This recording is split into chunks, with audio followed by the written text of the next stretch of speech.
Je, una habari? Katika kanisa la Full Gospel Bible Fellowship, makao makuu barabara ya Sam Nujoma, Mwenge, Dar es Salaam, kila Ijumaa ni siku ya watenda kazi.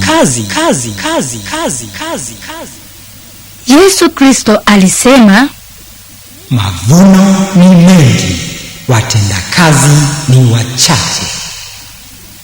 Vile vile katika Yohana sura ya 6 mstari wa 28 tunasoma maneno yafuatayo: basi wakamwambia, tufanyeje ili tupate kuzitenda kazi za Mungu? Kama wewe ni mtendakazi katika shamba la Mungu, kaseti hii itakufaa sana. Katika kaseti hii utasikia mafundisho ya siku mojawapo ya watendakazi.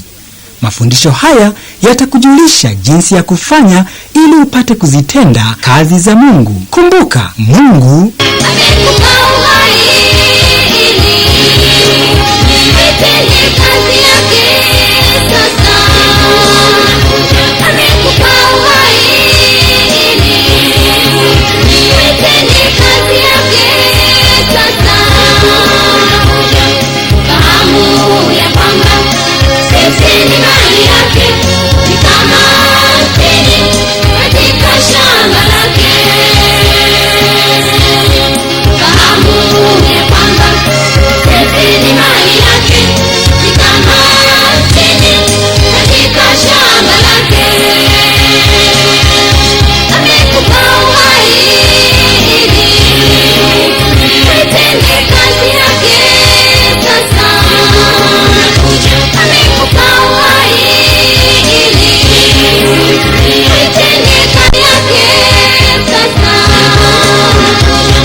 jiweke tayari sasa kusikia mafundisho ya siku ya watendakazi yakiletwa kwetu na Askofu Mkuu wa kanisa la Full Gospel Bible Fellowship, Askofu Zakaria Kakobe.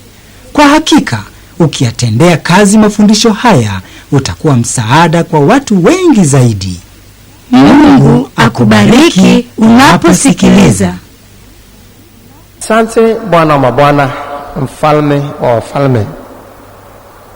Asante Bwana wa mavuno wa Roho Mtakatifu, wewe uliyesema, nitengeni Barnaba na Sauli kwa kazi ile niliyowaitia. Tuko mbele zako sasa tukikushukuru kwa kazi hii uliyotuitia. Pia umetuweka katika mavuno yako ili tupate kuleta mavuno. Wewe uliyesema mavuno ni mengi lakini watenda kazi ni wachache. Mpe kila mmoja wetu basi kujifunza ili jitihada zetu zisiwe bure, lakini tupate kuwaleta watu wengi kukujua wewe kwa hakika, ili tupate kuona mkono wako wa kipekee ambao utakuwa juu yetu katika kuwafanya wengi kukujua wewe. Maana umesema wenye hekima huvuta roho za watu. Tuongezee hekima basi katika somo hili tena leo, ili tujue jinsi tupasavyo kufanya hata kuvuta roho nyingi za watu katika jina la Yesu. Amen. Mzuri sana. Somo letu la leo, ngome na viti vya enzi vya Shetani. Ngome na viti vya enzi vya Shetani.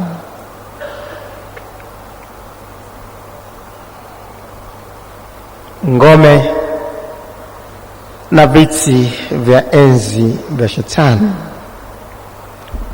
Tutajifunza somo letu kwa kuligawa katika vipengele vinne.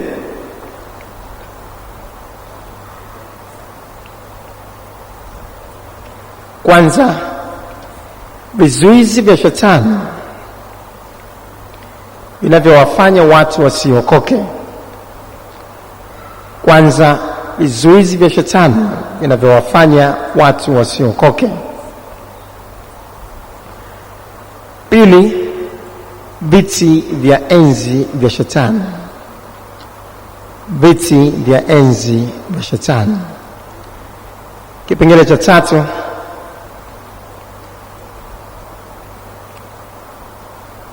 ngome za Shetani.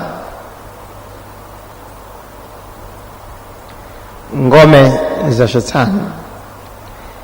Na kipengele cha 4, roho mbalimbali za Shetani. Roho mbalimbali za Shetani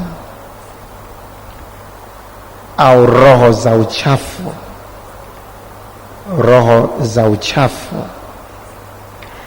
Kipengele cha kwanza sasa, vizuizi vya Shetani vinavyowafanya watu wasiokoke. Vizuizi vya Shetani vinavyowafanya watu wasiokoke.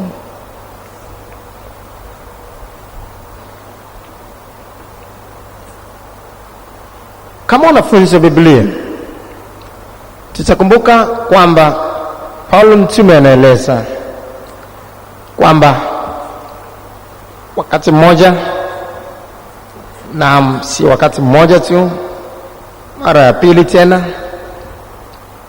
alipotaka kwenda kuwafuatilia watoto wachanga kiroho, Shetani alimzuia kwenda huko.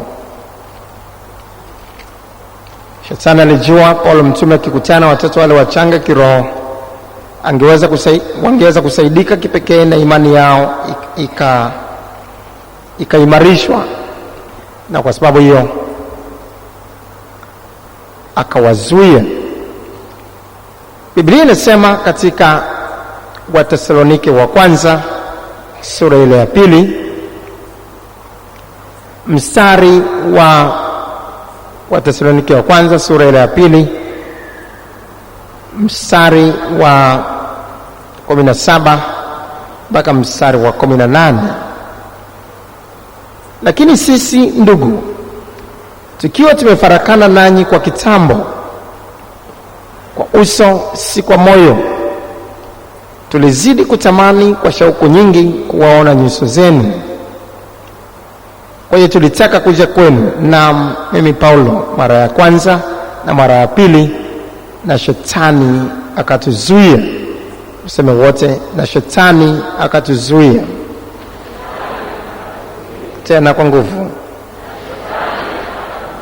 Aha. Na Shetani akatuzuia.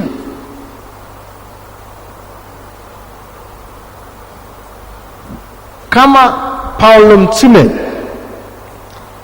na watendakazi wenzake waliweza kuzuiwa na Shetani kutekeleza makusudi yao, sasa je, si zaidi sana kwa mataifa ambao hata kuokoka hawajaokolewa? Kama mtu aliyekuwa ana uwezo wa kimungu kiasi hiki, aliyekuwa na karama za namna ndani mwake, aliweza kuzuiwa kutekeleza azma au kusudi lake, sasa tunajifunza ni kwa kiasi gani mtu ambaye hajaokolewa anavyoweza kuzuiwa kuokoka na Shetani huyu. Na vile vile ni kwa kiasi gani mtoto mchanga kiroho anavyoweza kuzuiwa kuendelea katika kweli ya wokovu. Sasa kwa sababu hii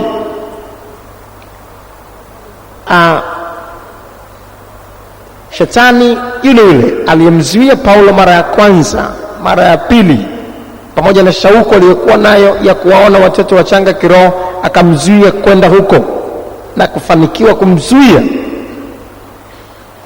Sasa hatuna budi kufahamu kwamba kutakuwa na uwezo mkubwa zaidi wa kuwazuia watu ambao hawajaokoka kuokolewa. Paulo mtume mara nyingi anasema, ndugu, tuombeeni, akihitaji msaada wa maombi ili aweze kuihubiri Injili kwa ujasiri na kuweza kufanya injili ile iweze kuwafikia watu wote kama ilivyokusudiwa.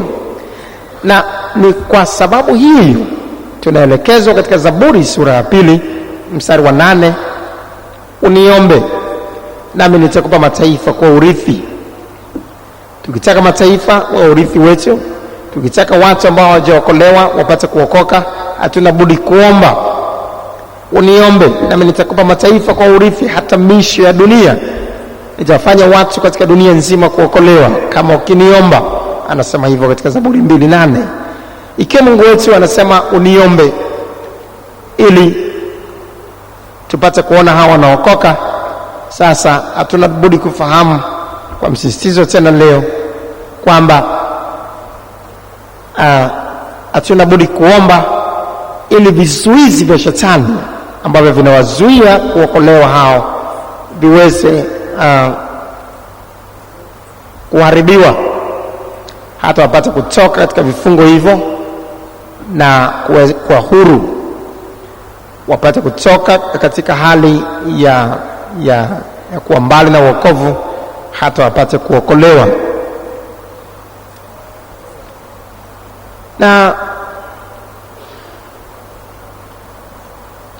Na sasa tukiwa tumefahamu juu ya vizuizi ambavyo vinakuwepo kuwazuia watu kuokolewa, kuwazuia watu kukaa katika kweli ya wokovu, kuwazuia watu hata kutenda kazi ya Bwana, sasa tutakuwa kwa sehemu tunafahamu jinsi ambavyo wengi tutakavyoweza kuwashuhudia, lakini wakawa mbali kabisa na kuokoka, wakawa wengine hawataki hata kutusikiliza, kwa watu wengine hawataki kabisa kutusikiliza kwa msingi huo, na vile vile wakawa wengine wameokoka, lakini muda si mrefu wakawa wazito kuendelea katika imani, wazito kuhudhuria ibada. Muda mfupi tu wameokoka, lakini kukaa na kutulia kwenye kweli hawezi kutulia, ataanza tena kuhangaika na kwenda sehemu nyingine ambapo hakuna mafundisho ya kweli ya wokovu, na kuanza tena kuwa katika hatari ya kurudi dhambini. Sasa ndio maana leo tunachukua muda sasa kuangalia vizuizi hivi vya shetani. Katika somo letu lililopita, jinsi ya kuomba ili watu waokoke, tuliangalia kwa sehemu ndogo sana juu ya viti vya enzi vya shetani na ngome, lakini leo tutaenda kwa ndani zaidi katika eneo hilo ili tuwe na nafasi nzuri zaidi ya kujua jinsi ambavyo ngome hizi na viti vya enzi vinavyofanya kazi, na jinsi ambavyo tusipoomba inavyoweza kuwa vigumu kuona vijiji vikija kwa Yesu, miji ikija kwa Yesu, na maeneo ambayo tunayahubiri yakikaa katika wokovu tunayohubiri. Kwa hiyo sasa tutachukua muda kuanza kwenda katika kuchimba kwa ndani kuhusiana na viti vya enzi vya shetani na ngome za shetani na roho mbalimbali za shetani. Hilo sasa linatuleta katika kipengele cha pili, viti vya enzi vya shetani. Biblia inasema katika Ufunuo Yohana sura ile ya 2 mstari wa Ufunuo Yohana sura ya 2 mstari wa 13. Ufunuo Yohana 2:13 tunasoma, na pajua ukaapo ndipo penye kiti cha enzi cha shetani. Angalia maneno hayo, na pajua ukaapo ndipo penye kiti cha enzi cha shetani, nao walishika sana jina langu, wala kuikana imani yangu, hata katika siku za Antipa shahidi wangu, mwaminifu wangu, aliyeuawa kati yenu, hapo akaapo shetani. Tuseme wote, hapo akaapo shetani. Kiti cha enzi kwa ufupi tungesema ni hapo akaapo shetani, lakini Kwa mapana zaidi, ni mtu au kitu ambacho kitakuwa na uwezo mkubwa wa kuwafanya watu wengi, karibu mji wote au kijiji kizima, kujaa hofu na uoga juu ya mtu huyo au kitu hicho, na kuwa katika hali ya kukifanyia matakwa yake.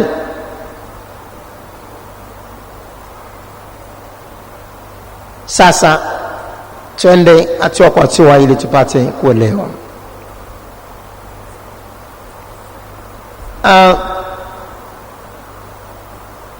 Kiti cha enzi cha Shetani, kama tulivyozungumza, ni hapo akapo Shetani, na katika vitu kutakuwa na mahali au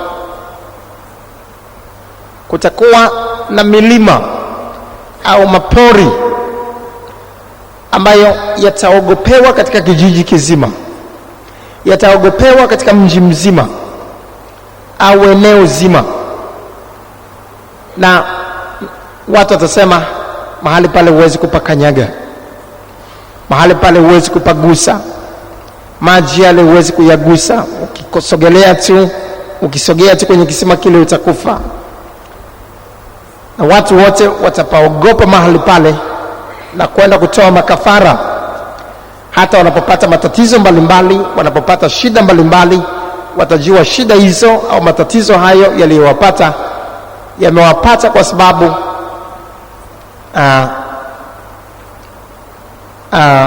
kafara za kutosha hazijatolewa kwa vitu hivyo au mahali hapo. Sasa kiti hicho lazima kibomolewe, na kitahitaji ujasiri mwingi katika maombi kukikabili ili kuharibu kabisa kazi zake. Kama mji mzima wanaogopa, mji mzima wanapaheshimu mahali pale, ni muhimu kufahamu tayari wametekwa fikra zao zimetekwa. Na tunapowahubiria watu wa namna hiyo, ni vigumu kuja kwa Yesu, hawezi kutuelewa hata tunazungumza nini. Wametekwa na wako katika ufalme wa Ibilisi hakika, na lazima watimize matakwa yao hao. Sasa lazima tuvunje nguvu hizo, lazima tuharibu nira iliyowafunga na kiti hicho, na kumfukuza Shetani hapo alipokaa, ambapo anatenda kazi. Ina maana katika mlima huo, katika kisima hicho, katika shimo hilo, katika jiwe hilo, katika sehemu hizo, Shetani amekaa na anatenda kazi mjini au katika kijiji kupitia mahali hapo.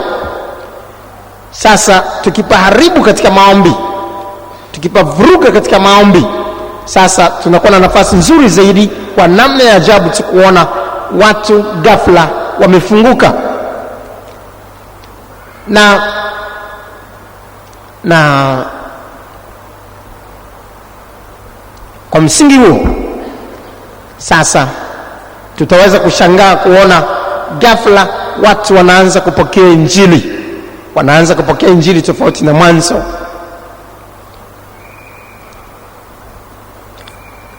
Kondoa ni mahali kwa miaka mingi pamekuwa pazito sana kuhubiriwa injili.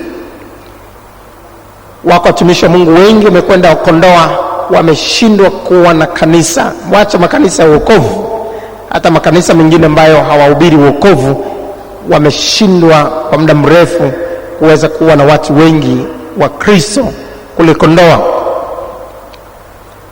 Mchungaji wetu ambaye yuko Kondoa, baada amejifunza juu ya viti vya enzi vya Shetani, alipoingia katika mji wa Kondoa,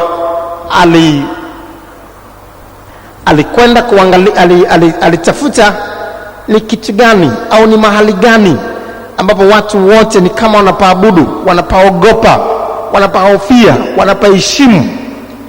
Na akagundua kwamba kulikuwa na kisima kimoja cha maji ambacho kilikuwa kina maji ambayo ni kinatoa maji, ni kama chemichemi ambayo inatoa maji ya moto, sio maji baridi, ni maji ya moto.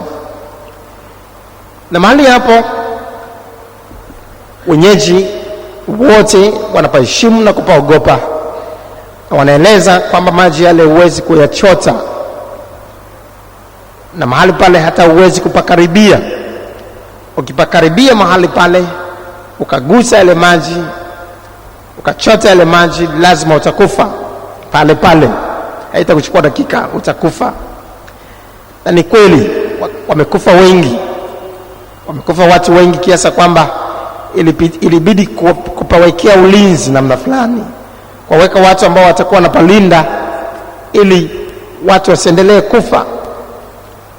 Na mtu yote ambaye atakuwa anakaribia pale ataonywa, ataelezwa usipasogelee pale.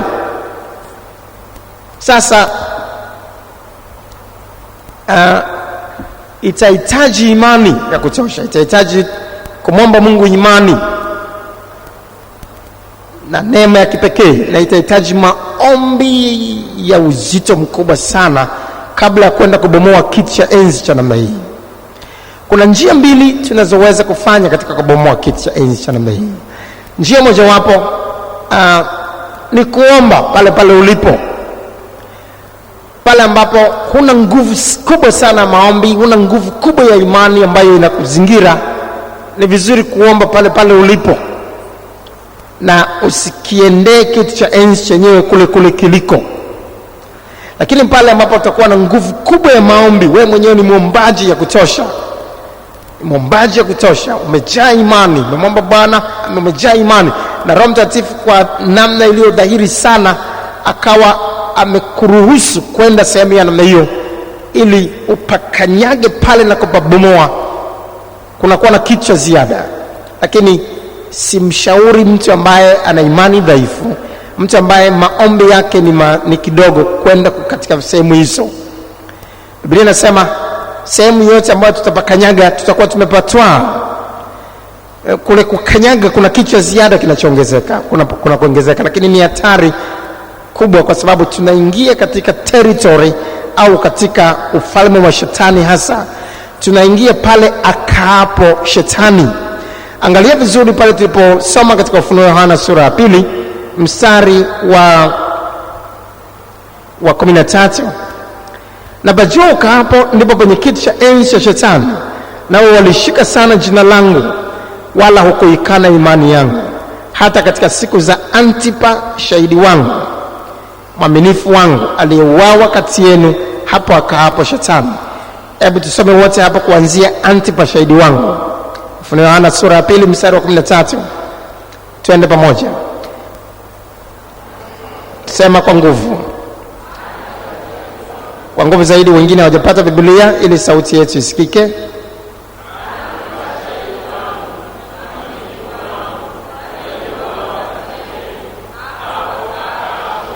Tena kwa nguvu.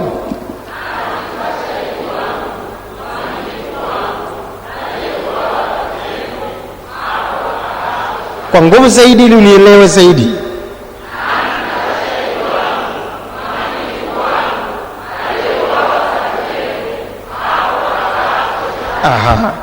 Ni rahisi kuuawa kama Antipa kama tutaenda mahali ya kaapo shetani bila maombi ya kutosha.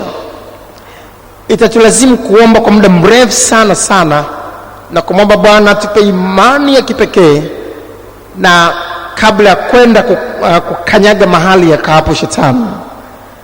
Na tukiweza kufika mahali pale vema, lakini kabla hajafika mahali pale, na itabidi tu kushughulika na kitu hicho na kukibomoa, tukiwa tuko majumbani mwetu, tukiwa tuko sehemu yote ya kuomba. Tutaendelea kuomba na kubomoa kitu hicho na kukisambaratisha, na kwa muda fulani tunaweza kuona matokeo tofauti, kiti kile kikisambaratishwa kwa masafa marefu. Lakini pale tunapoweza kuwa na ujasiri wa kupakaribia, ndipo tunapoweza kwenda, na si namna tu ya emotions au msisimko tu na hisia zetu, lakini ni pale ambapo kweli ndani mwetu tutakuwa na amani ya kufanya hivyo na ujasiri wa kufanya hivyo, tukiwa tumejaa maombi. Hatuna budi kuomba kwa masaa mengi sana, si saa moja kwa siku, hapana, masaa mengi sana ya kutosha. Pale ambapo hatuna watu wengi wanaotuombea, hatuna budi kwenda masafa marefu, muda wa kutosha kufunga mara kadhaa na kuomba masaa mengi, wakati mwingine saa 10 kwa siku, kwa masiku kadhaa namna hiyo. Au wakati mwingine tunakesha tukiomba, tukiwa tumefunga namna hiyo, kwa kuomba, kwa kuugua sana namna hiyo, tukijiandaa kukabili kitu cha namna hiyo. Mchungaji wetu kule ni mwombaji sana na amejaa imani sana, na baada ya kuwa ameomba kwa muda mrefu, akawa amepata uhakikisho kwamba anaweza katika roho, akawa amepata uhakikisho kwamba anaweza kwenda kule akakiharibu kile kiti. Alikisogelea kile kisima. Alipokisogelea, alionywa kwamba mahali pale watu wanakufa na si mahali pa kusogelea. Alisema, mimi nitakwenda na nitachota maji hayo kwa jina la Yesu Kristo na nitatupa nje. Alizuiwa sana, lakini alisema lazima aende. Akawa amekwenda pale. Kanyaga pale, walikuwepo watu kadhaa ambao wamezunguka, wakijua anaweza kuanguka wakati wote akafa. Kwa hiyo alipokuwa anakisogelea kile kiti, akawa analitia jina la Yesu kwa nguvu, analitia jina la Yesu kwa nguvu, anashindana kwa jina la Yesu kwa nguvu mpaka kupasogelea mahali pale, na akaanza kubomoa kile kiti kile pale, akaanza kubomoa kiti cha enzi cha Shetani. Na kuingilia mahali hapa, nina mamlaka ndani yangu, aliye ndani yangu ni mkuu kuliko wewe. Huwezi kuwateka watu hawa katika mji wa Kondoa. Kwa jina la Yesu Kristo, kazi zako zote nazisambaratisha, kiti na kibomoa, kiti na kibomoa. Akashindana sana mahali pale kama mtu anayepigana na mtu, na akachota yale maji, akachota yale maji yanayochemka, akayatupa nje. Akaanza kusema, kwa jina la Yesu Kristo, mahali ulipokaa Shetani Kondoa kumeharibiwa, kumetupwa nje. Huwezi kuwafanya watu hawa wasimujie Kristo katika mji huu. Kristo narudi, na lazima watu hawa wamkubali Kristo, na kukanyaga na kuharibu kabisa. Kama mwewe watu wengine, huwezi kuniua mimi, maana aliye ndani yangu ni mkuu kuliko wewe. Akashindana sana mahali pale. Baada ya kushindana mahali pale, akatoka. Akiwa ametoka pale, wakawa wanamwangalia kwamba anaweza kuanguka wakati wote kufa. Hakuweza kufa kabisa. Hatimaye alipoondoka, akawa amerudi nyumbani, ndipo mashambulizi yalipoanza. Aliporudi nyumbani,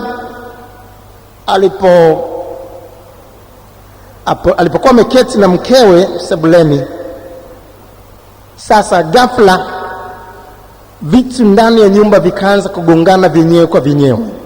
Kwa bakuli linainuka lenyewe linagonga bakuli jingine, kiti kinainuka kinagongana na, yani kila kitu kinainuka mbele, naona hivyo kinagongana na mwenzake namna hiyo, kinagongana na mwenzake namna hiyo.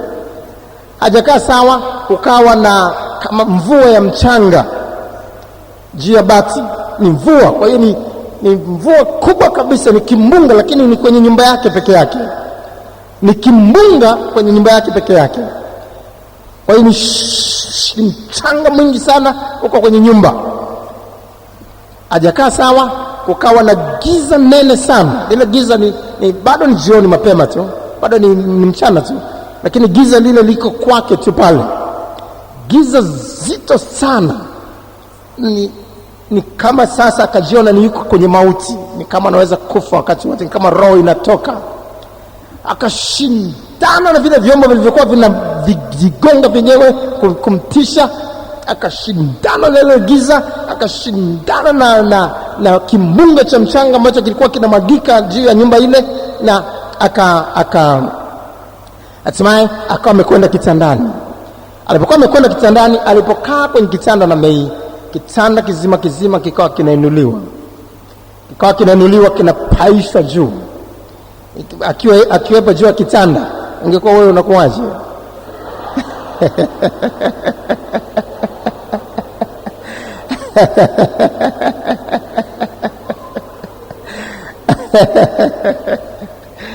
Antipa shahidi wangu aliyeuawa kati yenu, hapo akaapo Shetani.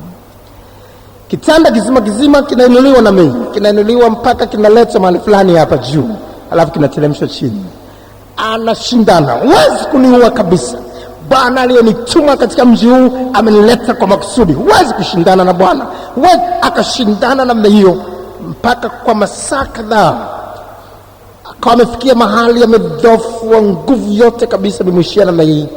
Akaleta habari, akajikokota na mimi kwa shida mpaka sehemu fulani jirani, kupiga simu kwa askofu wa jimbo letu kule Dodoma kwamba na hali nzito, niko katika mauti, nimeenda kuikabili kiti cha nje cha Shetani na nahitaji maombi. Hata tupeleka taarifa kwa askofu wetu mkuu ili tuweze kuomba pamoja, na hali nzito sana.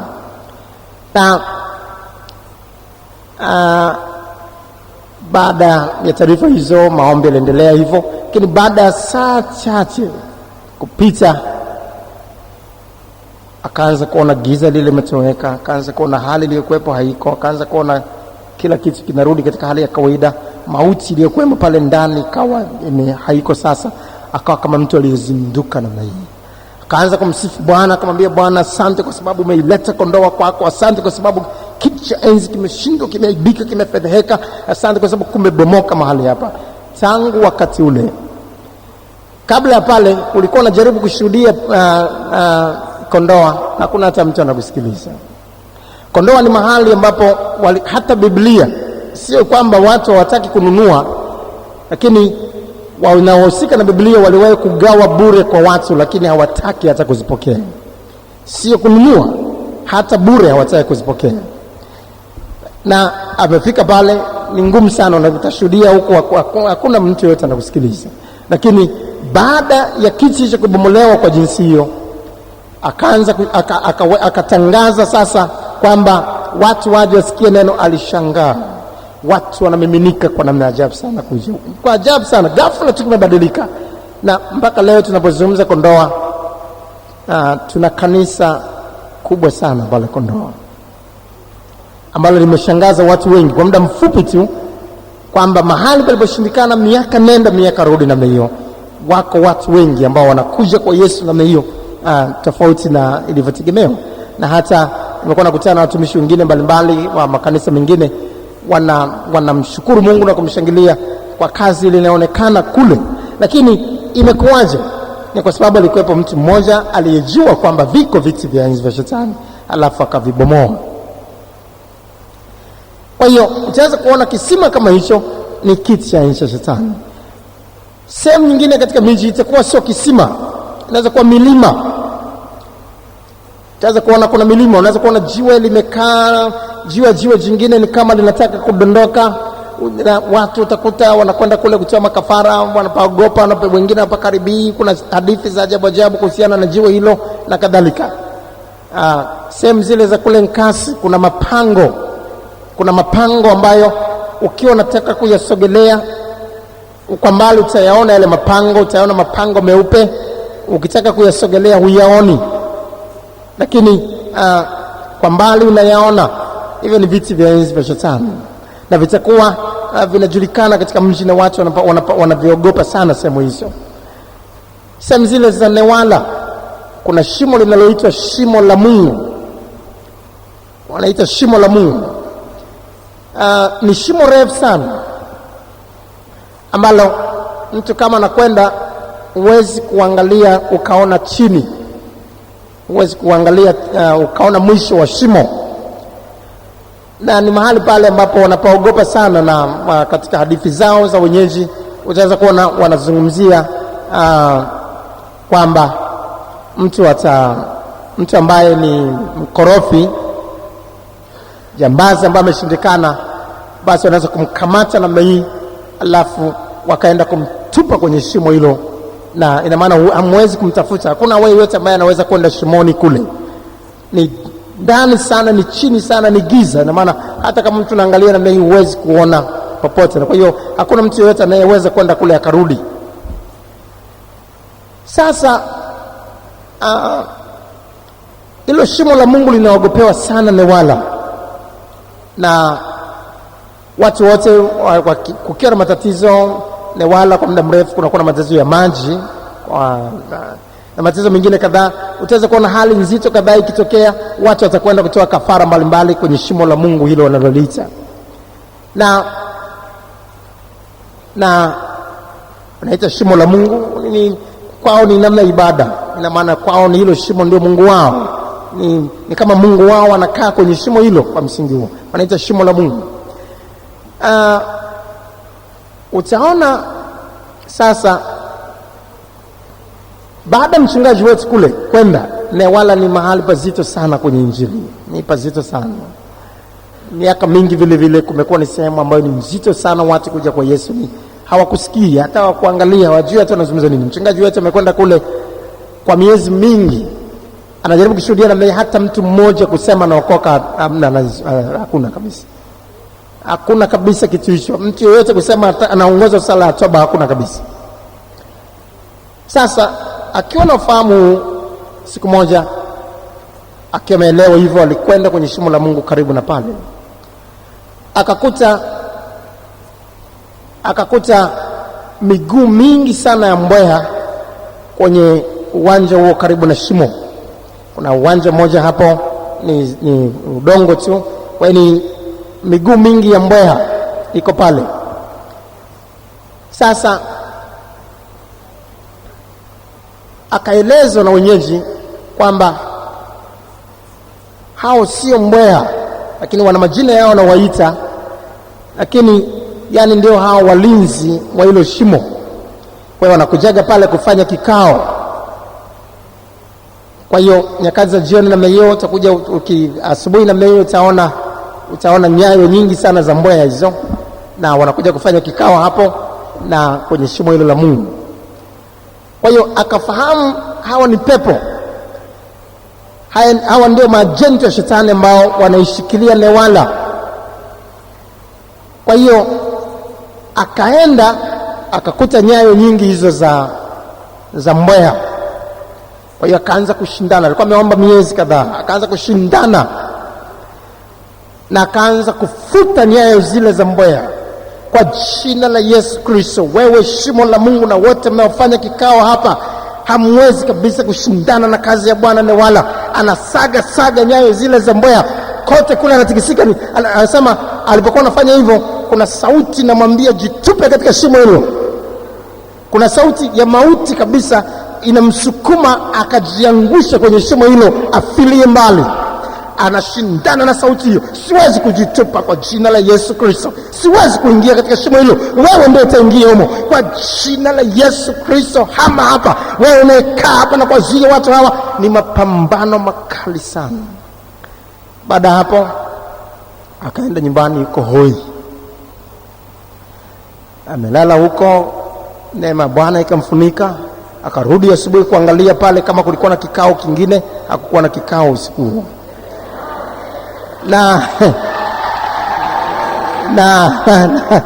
Na akamshangilia Bwana kwa ajabu sana kwamba Bwana analeta Newala kwa Bwana, Bwana analeta Newala kwa Bwana. Hivi ninavyozungumza, kanisa letu la Newala tayari kuna watu wengi sana, na tumeshajenga jengo kule, watu wanahudhuria, wanaenjoy katika ibada. Anaweza kushuhudia sasa namna hii, watu wanaongoza sala ya toba, kitu ambacho kilikuwa kiwezekani kabisa. Hivyo ni viti vya enzi shetani. Na sasa kunaweza kuwa na milima, kunaweza kuwa na mapori, kunaweza kuwa na vitu namna hii, na ni wajibu wa mtu ambaye anataka kuleta kijiji kwa Yesu, anataka kuleta mji kwa Yesu, kuangalia kiti cha enzi hapa ni nini. Hana budi kufanya kitu kinachoitwa spiritual mapping, kuangalia kiti cha enzi hapa ni nini, ni kitu gani hapa ambacho kinaweza kuwa kiti cha enzi ambacho watu wanakiabudu, watu wanakiheshimu, watu ambao wanakimbilia namna hiyo. Na sasa hicho ni kiti kinapokuwa kitu, lakini kuna kiti cha enzi ambacho anakuwa ni mtu. Tumejifunza kiti cha enzi kinaweza kuwa kitu, na tena kiti cha enzi kinaweza kuwa mtu. Mtu wa namna hiyo vile vile ataogopewa sana katika mji au kijiji, na neno lake litaogopewa. Watu watakuwa namtaja huyo, lakini watakuwa na mtu wa namna hiyo si mtu wa Mungu, kwa msingi kwamba anawaongoza watu katika wokovu. Hawaongozi watu katika wokovu, hapana, lakini anawaongoza watu mbali na wokovu.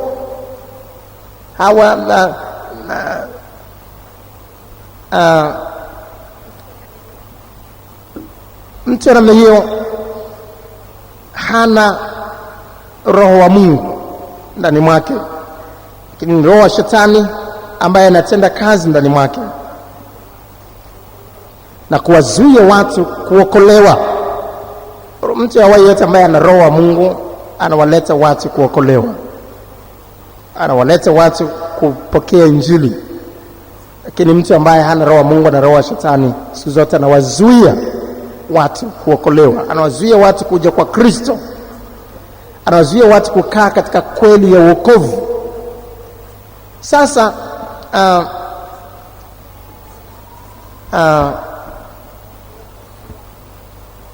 watu wote watakuwa wanasukumwa kutii na kusikiliza hayo na kuona msaada wao unatoka hapo, unatoka kwa mtu huyo, hautoki kwa Bwana, unatoka kwa mtu huyo. Na watu wanamei wengi wao watakuwa ni wachawi wakubwa, watakuwa waganga wa kienyeji wakubwa ambao wanahofiwa katika mji mzima au katika kijiji kizima. Na watu wote watakuwa na waogopa, watakuwa na wahofia. Wakizungumzia juu lolote lile, watajua msaada wao unatoka kwa huyo ni kiti cha enzi cha shetani. Na bila kuzibomoa kazi zake na kuziharibu, si rahisi kuwaona watu wakimkimbilia Kristo katika mji wao kijiji. Angalia Matendo ya Mitume. Matendo ya Mitume sura ile ya 8 mstari wa 9 mpaka mstari wa 11. Matendo 8:9 mpaka 11.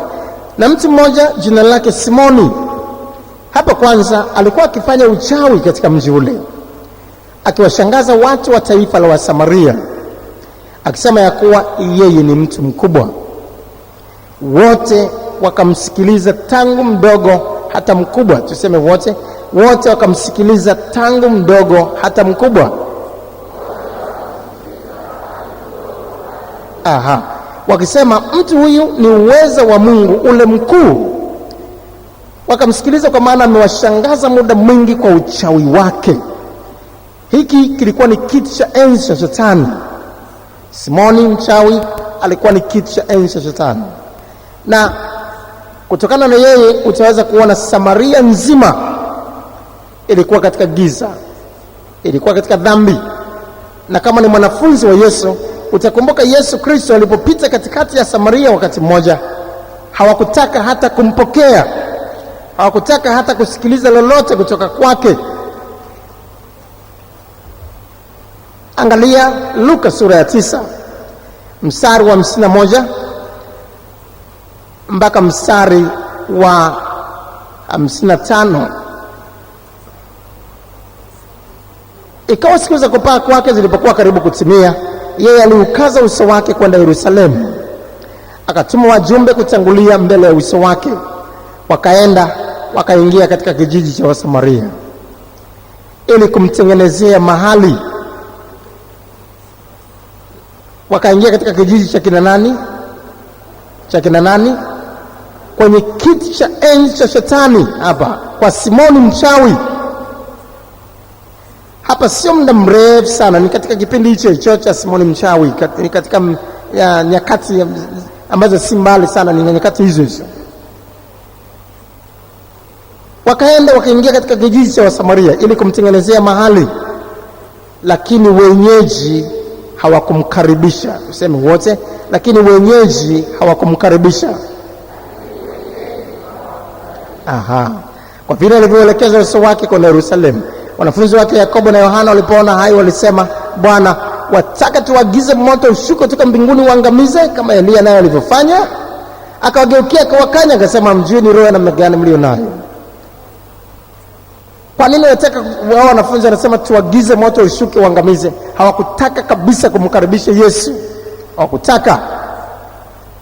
Na mahali ambapo kuna kitu cha enzi cha shetani kama Simoni mchawi, watu watakuwa hataki kumkaribisha Yesu. Maana yake hawataki kukaribisha wokovu. Hawataki lolote linalohusiana na wokovu, na hasa pale ambapo tunapeleka wokovu wa kweli, tunapeleka njia ya kweli ya wokovu.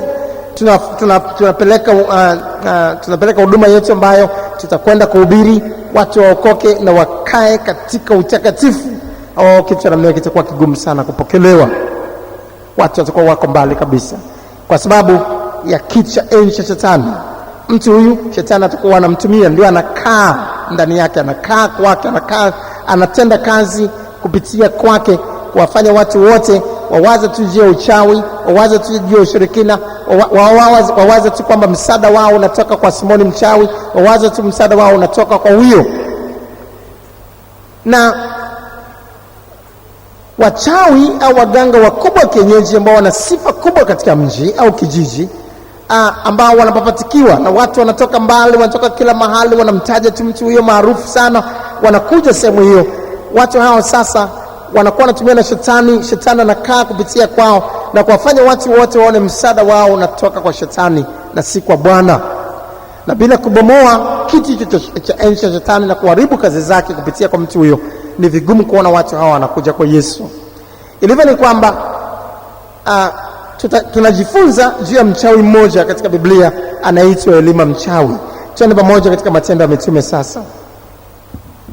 Matendo ya Mitume sura ile ya 13.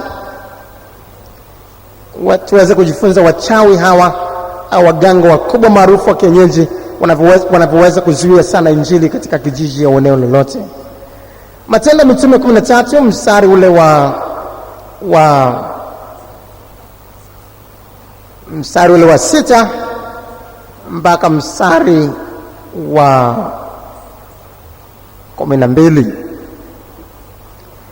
Walipokwisha kupita katikati ya kisiwa chote mpaka Pafo, wakaona mtu mmoja mchawi, nabii wa uongo, Myahudi, jina lake Bar-Yesu. Mtu huyu alikuwa pamoja na liwali Sergio Paulo, mtu mwenye akili. Yeye liwali akawaita Barnaba na Sauli waje kwake, akataka kulisikia neno la Mungu. Twende taratibu tuelewe. Huyu liwali anake ni mtu mkubwa wa kiserikali katika eneo hilo. Ni mtu mwenye cheo kiserikali katika eneo hilo. Anawaita Barnaba na Sauli waje kwake, akitaka kulisikia neno la Mungu aokoke. Lakini Elima yule mchawi, ana ndio tafsiri ya jina lake, akashindana nao, akitaka kumtia yule liwali moyo wa kuiacha ile imani. Ilivyo ni kwamba Paulo alikuwa mtu wa rohoni, na ndio maana aliweza kujua kwamba Elima alikuwa anashindana nao. Lakini katika hali ya kawaida huwezi kuona, katika macho ya kibinadamu huwezi kuona jinsi wachawi au waganga wa kienyeji hawa wanavyowazuia watu kuokoka. Ukiona tu utaona wanafanya shughuli zao, utaona tu ni wanadamu tu wanapita kama hakuna chochote kinachoendelea. Kumbe wako kazini, wanashindana kabisa na kwamba watu wale wasiokoke, watu wale wasikae katika kweli ya utakatifu, watu wale wasikae kabisa katika imani ya wasikae katika kweli ya wokovu. Na hapa alikuwepo mtu huyu. Ukiangalia yuko liwali hapa, amewaita Barnaba, amewaita hapa Barnaba na Sauli, wamekuja kwake, wanaanza kuhubiri. Lakini yuko mtu mmoja anapita tu karibu hapo, ni kama anafanya shughuli zake. Lakini kumbe katika ulimwengu wa roho anatuma mishale, anashindana kabisa kuhakikisha kabisa mtu yule haokoki. Maana nyakati hizi liwali kama angeokoka, Sasa ni rahisi hata watu wengi sana kuokolewa kutokana na influence yake, au kutokana na jinsi ambavyo angeweza kuwa yeye ni mtu mkubwa na angeweza kuwaleta watu wengine naye pamoja naye katika imani yake. Sasa Elima hapa akashindana nao, akitaka kumtia mtu yule moyo wa kuiacha imani, moyo wa kumfanya mtu yule asiokoke, asikae katika mafundisho ya Sauli au Paulo na Barnaba. Ikawaje sasa hapa? Lakini Elima yule mchawi, maana ndio tafsiri ya jina lake, akashindana nao akitaka kumtia yule liwali moyo wa kuiacha ile imani. Lakini Sauli ambaye ndiye Paulo, akijaa Roho Mtakatifu, akamkazia macho akasema, ewe mwenye kujaa hila na uovu wote, mwana wa Ibilisi, adui wa haki yote, uache kuzipotoa njia za Bwana zilizonyoka. Basi angalia, mkono wa Bwana ujuu yako, nawe utakuwa kipofu usilione jua kwa muda. Hiyo ni power encounter. Hiyo ni mamlaka gongana. Akasema, ewe mwenye kujaa hila na uovu wote, mwana wa Ibilisi, adui wa haki yote, wache kuzipotoa njia za Bwana zilizonyoka. Basi angalia, mkono wa Bwana ujuu yako, nawe utakuwa kipofu usilione jua kwa muda. Mara kiwi kikamwangukia na giza, akazunguka na kumtafuta mtu wa kumshika mkono na kumwongoza. Ndipo yule liwali, baada yule mchawi kushika adabu, ndipo yule liwali alipoona aliyotendeka, akaamini, akiyastajabia mafundisho ya Bwana. Kabla ya kazi hiyo kufanyika, alikuwa haamini. Kabla ya kufanyika kazi hiyo, alikuwa hajakaa katika mafundisho ya Paulo na Barnaba. Yuko mbali. Kuna nguvu inayomvuta mbali na mafundisho hayo. Kuna nguvu inayomvuta mbali na imani ya wokovu alikuwa anayehubiri Paulo. Lakini baada ya kushughulikiwa huyu kiti cha enzi cha shetani hiki, baada ya kiti cha enzi cha shetani Elima mchawi kushughulikiwa, sasa ikawa rahisi zaidi wafanya watu hao kuweza kumfanya yule liwali kuja kwa Yesu. Na sasa kwa msingi huo, tunapokuwa katika mji au eneo, hatuna budi kuangalia katika eneo hilo kuna mganga gani maarufu, wapi ambapo watu wanakwenda na kufanya foleni, mamia kwa mamia, maelfu, wengine wanafanya hata kambi, wakihitaji msaada hapo. Hicho ni kiti cha enzi cha shetani. Pale ambapo kuna mchawi maarufu, watu wanaogopa, watu wanababaika, hicho ni kiti cha enzi cha shetani. Kule Kigoma yuko mchawi mmoja maarufu sana katika mji ule, Kigoma Ujiji, na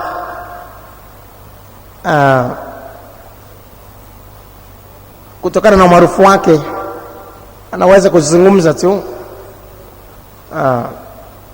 akinyosha kidole kwa mtu, haimchukui muda mrefu, ataanguka na kufa. Ataenda mahali popote, anaweza ni mandazi anakuta, anachukua, anakula tu, na wanamfahamu. Hakuna mtu yote ambaye anaweza kuyaficha mandazi yake, na anaweza kufanya chochote tu. Na hata viongozi wengine wa kiserikali atawaonya kabisa, atawaambia, wewe bwana mdogo, umekuja katika mji huu Kigoma, unajifanya mjuaji, utapata matatizo, lazima uheshimu wazee. Akijifanya mjuaji na kusema au ni babashi chochote, amchukui muda, nasikia amekufa. Anaogopewa sana yule. Na kule ni rahisi, katika uchawi ambao unafanya kazi kule ni rahisi. Utasikia hadithi za nabii mara nyingi kwamba mchungaji fulani amechukuliwa akaenda kulimishwa mashamba, au akachukuliwa kuvua dagaa, alafu anaamka asubuhi, kila mahali miguu yote imejaa tope, imejaa harufu ya dagaa, amechoka sana, alikuwa kwenye uvuvi. Na wachawi hawa wanawalimisha hao kwenye mashamba, wanaenda kuwavulisha dagaa wanavyotaka.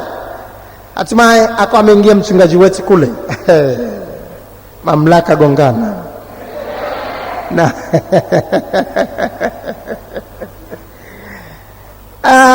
anafahamu juu ya viti vya enzi vya Shetani. Afahamu mtu yule maarufu akaanza kushindana na kiti hicho, kukibomoa, kushindana nacho. Ni mashindano. Unapokuwa unaomba maombi ya kushughulika na viti vya enzi vya Shetani au kuangusha ngome, utaweza kuona hali ni nzito sana. Ni mapambano, ni vita. Vita vyetu si juu ya damu na nyama, bali ni juu ya falme, mamlaka, wakuu wa giza na majeshi ya pepo wabaya katika ulimwengu wa roho. Na katika hali ya namna hiyo, sasa akashindana. Kazi ilikuwa ni ngumu sana mwanzo pale. Kila hatimaye kukaanza kuwa na watu wanafunguka, watu wanapokea Injili. Hatimaye mchawi mmoja ambaye ni wasaidizi wake huyu mtu mkuu huyo akamjia mchungaji ana kwa ana, akamwambia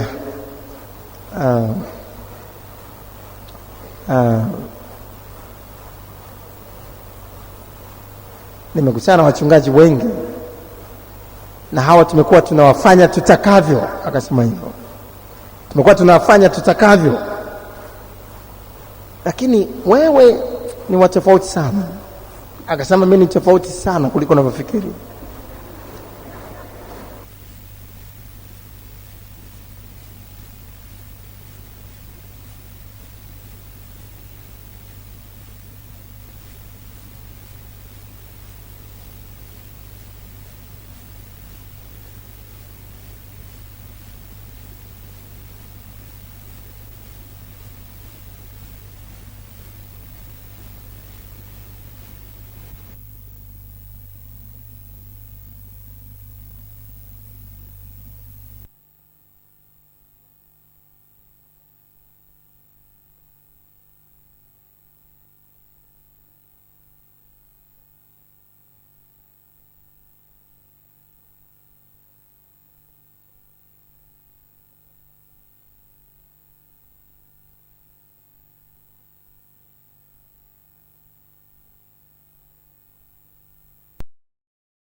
Sema ni kweli hatukuwezi, hata hivi tumeshindwa. Wewe una kitu cha ziada, maana kama ni watu wengine hapa tumeshangaa sana wewe ni mchungaji namna gani, maana kila mchungaji akiingia hapa watu na mtest tuone ikoje. Na kuna kutestiwa tukitaka kwenda kuhubiri Injili. Wako watu wengine wanamsisimko tu, nataka kutoka, nimechoka kukaa Yerusalemu, nataka kwenda kuhubiri Injili. Huko tayari kutestiwa?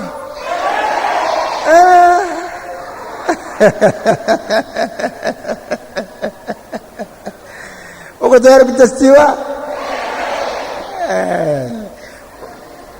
Unajua, ukiwa unaniona mimi hapa nahubiri kila siku, nacheka, enjoy, unaweza usielewe sana kutestiwa maana yake nini, lakini hatimaye ukimaanisha kuingia katika huduma kikamilifu utajua nini maana ya kutestiwa. Lakini aliye ndani yetu ni mkuu kuliko yeye aliye katika ulimwengu. Na pale ambapo tumekaa katika usafi na utakatifu, ni muhimu kufahamu usiviingilie viti vya enzi vya Shetani hivi kama ukai katika utakatifu. Kama unachanganya masomo, unakaa katika dunia, usiingilie viti hivi vya enzi vya Shetani. Ni kufa ni sekunde. Lazima maisha yako yawe mbali na dunia kabisa. Maisha yako lazima yawe masafi, lazima maisha yawe utakatifu. Biblia inasema mtu akiwa rafiki wa dunia anakuwa adui wa Mungu. Ina maana kama ni adui wa Mungu anakuwa ni rafiki wa Shetani. Mwezi mtu ambaye ni anaasi, wakamhuzunisha Roho Mtakatifu akageuka akawa adui yao, akapigana nao. Maandiko yanasema hivi. Na ni rahisi kupata mapambano mabaya makali sana, na kufa ni rahisi. Ndio maana usiende tu na kuanza kushindana na majeshi haya kama maisha yako hayako katika utakatifu.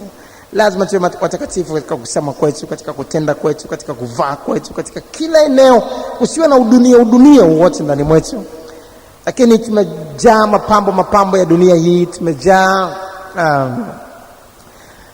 udunia tu. Tunacheza dansi katika kanisa kama watu wengine wa duniani wanavyocheza dansi, halafu tunataka kubomoa viti vya enzi. Kufa ni rahisi sana. Ni rahisi sana kufa, ni rahisi kutokomea tu ghafla tu kawa umesaulika. Lakini baada ya kiti cha enzi kubomolewa na hiyo, kazi Kigoma kule inakwenda kwa namna ya ajabu sana na kwa namna ya kushangaza sana. Hivi ni viti vya enzi vya shetani. Watakuwa ni watu ambao ukiangalia namna hii ni wako nyuma ya pazia, lakini ndio wanaofanya watu wawe mbali kuokolewa.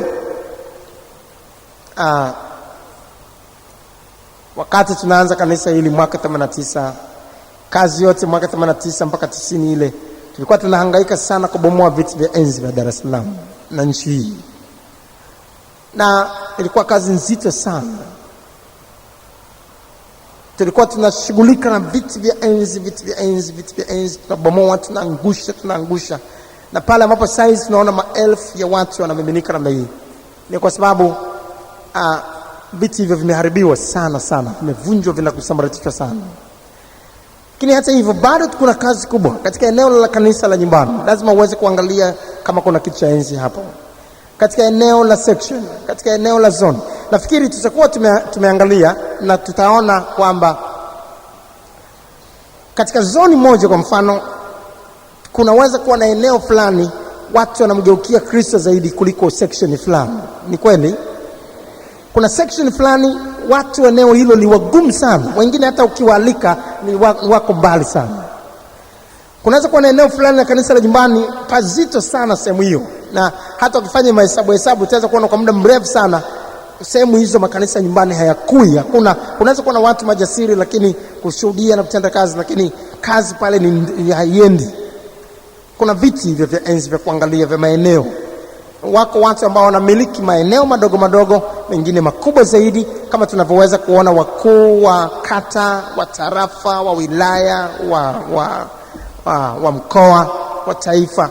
Na vivyo hivyo wakuu hawa wanaoitwa wakuu wa giza wana maeneo, na wengine wanaweza kuwa wanamiliki eneo dogo lakini wana nguvu sana. Na lazima kuharibu ukuu wao, kusambaratisha ukuu wao kama wa Simoni mchawi, ili tupate kuona kazi inasonga mbele. Na kwa sababu hiyo hatuna budi kuangalia kipi kinazuia hapa. Kuna mtu wa namna hiyo tunashughulika naye. Ule Ifakara kuna ganga wa kienyeji mashuhuri sana ambaye watu walikuwa wanamiminika kila kona za Ifakara, kila kona za Ifakara, kutoka kila mahali na nje ya Ifakara, kutoka mbali sana, wakimfuata wengine nje ya nchi, kutoka nje ya nchi. Na kazi ilikuwa ngumu sana katika mazingira hayo. Lakini pale ambapo kiti cha enzi hicho kilibomolewa, kiliharibiwa na kusambaratishwa, sasa utaweza kuona watu wengi wana kiu na shauku ya kumsogelea Bwana. Na huyo aliweza kuwafanya watu wengi mpaka sehemu zile za Mahenge kwa wazito sana kumgeukia Kristo. Na sasa ingawa kazi zake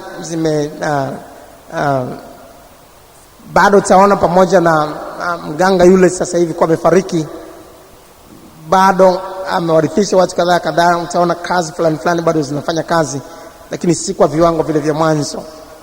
Ni viti vya enzi vya shetani vinafanya kazi. Kwa hiyo tutaweza kuona uchawi wa namna fulani mbalimbali katika miji yetu. Tunaweza kusikia habari za uchawi wa Ngende, sehemu zile za Liwale. Utaweza kuona kazi za namna hiyo, ni viti vya enzi vya shetani. Na utakuwa na ushindani mkubwa sana katika kuwaleta watu kumjua Kristo. Nakumbuka mchungaji wetu Liwale wakati mmoja alimpata mtu mmoja, akamongoza sala yake, akatubu dhambi zake, akampokea Kristo. Alafu alikuwa na hirizi, alafu akazichoma zile hirizi. Haikuchukua muda baada ya kuchoma zile hirizi za mtu yule, alikuta amezungukwa na wazee kadhaa.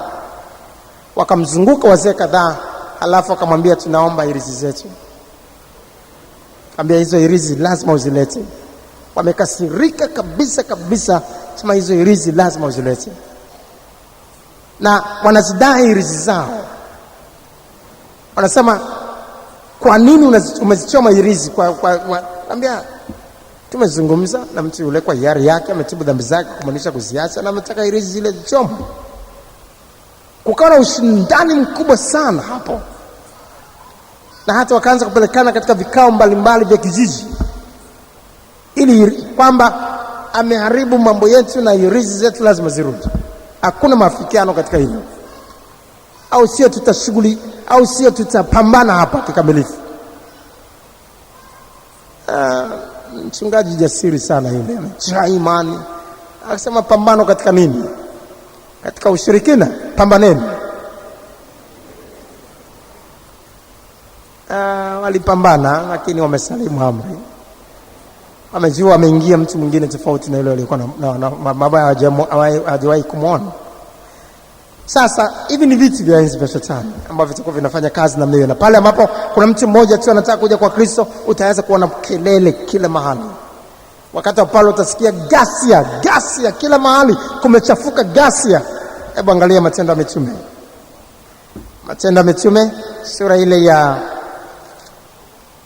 Matendo ya Mitume sura ile ya 19, utaweza kuona juu ya kiti cha enzi kinachoitwa Artemi wa Efeso. Matendo ya Mitume 19 mstari wa 23 mpaka mstari wa 28. Matendo ya Mitume 19:23 mpaka 28 tunasoma. Wakati huo kukatukia ghasia si haba katika habari ya njia ile, kwa maana mtu mmoja jina lake Demetrio, mfua fedha, aliyekuwa akifanya vihekalu vya fedha vya Artemi, ndio kitu cha enzi hiki cha Shetani, Artemi, alikuwa akiwapatia mafundi faida nyingi. Akawakusanya hao pamoja na wengine wenye kazi ile ile, akasema, enyi wanaume, mnajua kuwa utajiri wetu hutoka katika kazi hii. Tena mnaona na kusikia kwamba si katika Efeso tu, bali katika Asia yote pia Paulo huyo amewashawishi watu wengi na kuwageuza nia zao, akisema ya kwamba hiyo inayofanywa kwa mikono sio miungu. Si kwamba kazi hii yetu ina hatari ya kudharauliwa tu, bali na hekalu la Mungu mke aliye mkuu, Artemi, huhesabiwa si kitu na kuondolewa utukufu wake, ambaye Asia yote pia na walimwengu wote humwabudu. Waliposikia haya wakajaa ghadhabu, wakapiga kelele wakisema, Artemi wa Efeso ni mkuu. Baada ya hapo, mstari wa 29, mji wote wakajaa ghasia, wakaenda mbio, wakaingia mahali pa michezo kwa nia moja, wakisha kuwakamata Gayo na Aristarko, watu wa Makedonia waliosafiri pamoja na Paulo. Ghasia. Unajua Paulo mtume, kwa sababu alikuwa anavikabili viti vya enzi vya Shetani, ilikuwa ni ghasia. Ndio maana Shetani hajamsahau Paulo mtume mpaka leo. Amekufa sasa hivi, ni miaka karibu 2000 iliyopita, lakini mpaka leo anawaambia watu, unasikia watu kwa mitaani, msimfuate Paulo. Paulo si mtume. Utafikiri yuko leo. Lakini Shetani bado kila kikaa na majeshi yake anaona kama bado yuko tu. Kila kikaa anaangalia, anaona ni kama Paulo anapita mahali. Alimpa shida sana. Nani atatokea leo ampe shida Shetani kama Paulo mtume? Bwana atupe neema. Unajua kama kweli utakuwa ni mtumishi wa Bwana, lazima nyendo zako zitazua ghasia. Kutakuwa na makelele, mondoeni ule, hatumtaki, Shetani, hafai, mondoeni ule mchawi, lazima ulete ghasia. Kama hakuna ghasia, bado hujafanya kazi, bado kazi yako haina effect katika ulimwengu wa roho. Haileti shaki katika ulimwengu wa Shetani. Lakini kama kazi yako inaleta shaki, kutakuwa na ghasia. Kama viti vya enzi vinabomolewa, kama kazi ya ibilisi inasambaratishwa, lazima kutakuwa na hali ya namna hii. Kwa hiyo tutaangalia watu wa namna hii. Watu wengine wa namna hii wanaweza kuwa ni watu ambao ni viongozi wa kidini. Ambao watakuwa na mamlaka ya kipekee, na uwezo wa kipekee. Wakisema kitu kitapokelewa katika kijiji kizima, kitapokelewa katika eneo zima, na hakuna mtu wa kukipinga. Na ni kiongozi wa kidini, lakini hahubiri wokovu, anapinga wokovu, yuko mbali na wokovu, hataki watu wakae katika kweli ya neno la Mungu. Na huyo vile vile ni kitu cha enzi Shetani, na lazima kubomoa kitu hicho ili tupate kuona watu wakija kwa Kristo. Viti vya enzi vya Shetani. Kwa hiyo tunapoomba tunabomoa viti hivyo, sasa kunakuwa na kitu cha ziada. Kama hatujavifahamu tunavibomoa tu hivyo hivyo, na kuvisaga tu bila kuvifahamu, tunavisaga na kuvibomoa. Lakini pale ambapo tunaweza kuvitafuta, tukajua kiti gani kiko hapa kinachofanya kazi kwa mafundisho tuliyojifunza, sasa kutakuwa na nafasi nzuri zaidi ya kuwafanya watu kumjua Kristo. Na anaweza kuwa ni mtu ambaye ana nguvu tu katika kijiji, ana asili ya uchifu, ana asili ya utemi wa zamani, na akisema neno tu hakuna anayelipinga, na ni watu wanaogopa kiasi kwamba hatuwezi kuingia katika wokovu, hatuwezi kuingia katika hivi mpaka yule mtemi ni nani katika wakuu wanaomwamini namna hiyo. Wakuu wa namna hii ambao watakuwa na mamlaka ya kipekee, na sauti zao zitasikika na kuwafanya watu wawe mbali na imani, na watachukuliwa katika mila na desturi tu za kikabila. Sasa hao vile vile ni viti vya enzi vya Shetani ambavyo vikibomolewa, sasa tunaweza kuona watu wakija kwa Kristo. Katika roho tunaweza kuangalia na kuona viko viti gani vya enzi vya kitaifa, viko viti gani vya enzi vya kiwilaya, viko viti gani vya enzi vya kimkoa, viko viti gani vya enzi katika vya nchi hii au ile. Na tukivibomoa vile, sasa tunaweza kuona watu wengi wakimgeukia Kristo.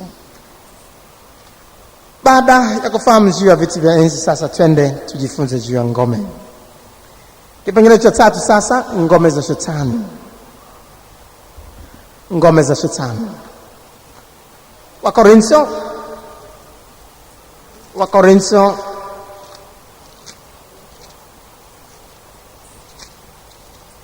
Wakorintho wa pili sura ya 10 sasa mstari wa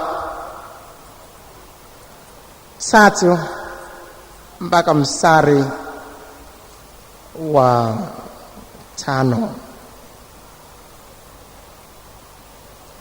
Labda itakuwa vizuri tusome mpaka mstari wa 6. Maana ingawa tunaenenda katika mwili, hatufanyi vita kwa jinsi ya mwili. Maana silaha za vita vyetu si za mwili, bali zina uwezo katika Mungu hata kuangusha ngome. Ngome za nani? Za Shetani.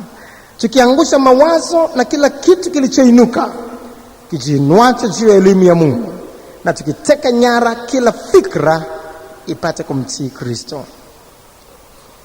Tena tukiwa tayari kupatiliza maasi yote, kutii kwenu utakapotimia. Kama tulivyotangulia kujifunza, hatuwezi kuangusha ngome zikasambaratishwa, hatuwezi kuona vitu vya enzi vinasambaratishwa mpaka kutii kwetu kutakapotimia. Na utii unaotimia hapa unaozungumzwa ni utakatifu. Lazima tuwe tayari kutii kila neno la Bwana tunalofundishwa. Tuwe watii hata kwa viongozi wetu, tuwe watii, tuwe wanyenyekevu, tufanye kila tunachoelezwa. Kinyume chake ni vigumu. Kutii kwetu kukitimia kama neno linavyosema hapa, ndipo tunapoweza kupatiliza maasi yote, ndipo tunapoweza kuharibu na kuangusha ngome hizi. Sasa ngome za Shetani ni nini? Ngome za Shetani zinazungumzia mawazo, zinazungumzia fikra. Tukiangusha mawazo, tukiteka nyara kila fikra ipate kumtii Kristo. Maana yake fikra hizo sasa zimtii Kristo, lakini zinamtii Shetani. Sasa ngome ni nini? Ngome ni desturi za namna fulani ambazo zinachukua jamii nzima, karibu yote katika hizo. Zinaweza zikawa desturi za kidini, zinaweza kuwa ni mila tu na desturi za kikabila. Ni desturi fulani ambazo zinawachukua watu na hawawezi kutoka katika hizo. Mimi siwezi kuiacha dini yangu. Watu wote tu hawataki kuacha dini. Sasa hiyo ni ngome ya kidini. Hatuna budi kuangalia ni ngome ya kidini ya dini ipi ili kuisambaratisha. Ngome nyingine ni za desturi, ni za mila za kikabila, na watu watachukuliwa katika mfumo wa namna hiyo. Lazima watambike kwa mababu, lazima wafanye hivi na vile, lazima watoe kafara, lazima wapeleke damu mahali fulani, lazima ni mila zinawachukua namna hiyo, zinawachukua kuachana na mila. Wameshonana, ni kama wameshonwa kabisa katika mila na desturi namna hiyo. Sasa hizo ni ngome, hizo ni ngome, ni desturi. Na utaweza kuona tukijaribu kufanya chochote tu na kuwaletea watu tofauti na mila hizo, tofauti na dini yao, tayari italeta matatizo. Angalia Matendo ya Mitume juu ya ngome hizi. Matendo ya Mitume sura ile ya 16 mstari wa 19 mpaka mstari wa 21.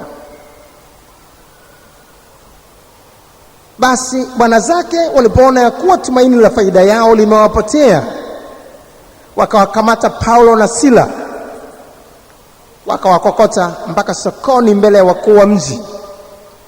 Wakawachukua kwa makadhi, wakasema, watu hawa wanachafua sana mji wetu, nao ni Wayahudi. Tena wanatangaza habari ya desturi zisizokuwa halali kwetu kuzipokea wala kuzifuata, kwa kuwa sisi tu Warumi. Tayari namna yote ya kuingilia desturi hizi, namna yote ya kuingilia kitu kilichozoeleka, namna yote ya kuingilia mapokeo yao, namna yote ya kutaka kuleta kitu tofauti na mapokeo ni shida. Utaweza kuona Paulo hapa hatimaye alikamatwa pamoja na Sila, wakavuliwa nguo zao kwa nguvu, wakapigwa bakora, wakatupwa gerezani, wakafungwa miguu kwa mikatale huko, na kutokana na ile kutikisa desturi, kuleta kitu kingine ambacho kiko tofauti na desturi za hawa. Na waweza kuona hizi ni ngome ambazo lazima zibomolewe. Ngome hizi zikishavunjwa na kuharibiwa, ndipo tunapoweza kuona watu wanafunguka na kuweza kuja kwa Kristo. Sasa hatuna budi kuangalia kitu gani ambacho kimechukuliwa, kimekuwa desturi kwa watu. Wakati mwingine ulevi unaweza kuwa ni desturi kabisa ya watu, na ni desturi kiasi kwamba hata mtoto mchanga anazaliwa, badala ya kupewa maziwa anapewa pombe shambani. Mama amempakata mtoto, wakati analima anampa pombe mtoto. Kwa hiyo ni katika mazingira hayo kiasi kwamba unaweza kwenda mahali sehemu kadhaa za Moshi huko, na wakakwambia wewe unatuambia tuokoke, yani tuache mbege. Unaelewa unachokizungumza? Kama ni wokovu pamoja na mbege, sawa. Kenda sehemu nyingine Iringa kule, kama ni wokovu pamoja na ulanzi, sawa. Na ukiwaambia ulanzi ni pombe, wanakwambia sio pombe ulanzi, kwambia ni maji ya kunywa tu. Mbege watakwambia ni chakula tu, kama ugali. Tena afadhali nikosa ugali lakini nipate mbege. Hizo ni ngome, ni desturi hizo. Na nami yote kueleza waende mbali na desturi hizo, italeta shida. Na tunaweza kuwa na desturi fulani za kimila, za kuoa wake zaidi ya mmoja, ikawa ni desturi. Mtu ambaye hana wake wengi anaonekana ni hafifu, ni duni. Na kunaweza kuwa na desturi za namna hiyo, ama ni ngome ambazo tutasoma katika eneo letu. Kipi ni desturi ambacho kimeshika mahali na tuweze kukibomoa kwa nguvu, ili tupate kuona watu wakifunguliwa. Kinyume cha hapo utaona ni vigumu, kwa sababu tutakuwa tunazungumza nao, tunahubiri watu elewi, kwa sababu fikra zao zimetekwa katika desturi. Fikra zao zimetekwa katika desturi hizo. Ni ngome kabisa imewekwa katikati yao, na sisi hawezi kutusikiliza. Na lazima tubomoe ngome hizo, tuangushe ngome hizo, ili tupate kumjua, tupate kuona hawa wanamgeukia Kristo. Na kwa namna hiyo, maombi ya namna hiyo, bado itabidi tujizatiti, tuende katika imani, tuwe katika usafi na utakatifu, na tukubali mashambulizi, tusiogope. Tuna wakati wa kuomba namna hiyo, tunaweza kurudi katika vitanda, tukaona vitu vinavyofanana na hivyo ambavyo tumesikia kondoo. Lakini si neno, bado tushindana ili kumtupa shetani katikati ya watu hawa. Huyu amepofusha fikra zao hata wasiweze ili nuru ya Injili siwazukie. Na kama tunataka kuhubiri, ni vigumu watu wale kupokea kitu, kama tulivyojifunza katika somo letu lililopita, jinsi ya kuomba ili watu waokoke. Watu hawa wamepigwa upofu. Sasa Injili ni nuru, tunapelekea nuru. Neno lako ni taa na mwanga wa njia yangu, tunapelekea nuru. Sasa hata kama nuru, tulijifunza, hata kama nuru ni kali kiasi gani, kama tunamulikia kipofu hawezi kuiona. Na vivyo hivyo, bila kuangusha ngome za namna hii, sasa watu hao pamoja na mahubiri yetu mazuri, pamoja na mafundisho yetu mazuri, hawezi kuona hata maana. Wanaweza kuja hata kanisani wasiweze kupokea lolote lile ambalo tunawakusudia walipokee. Sasa 4, roho mbalimbali za shetani. Ziko roho mbalimbali za shetani ambazo sasa, licha ya viti vya enzi, licha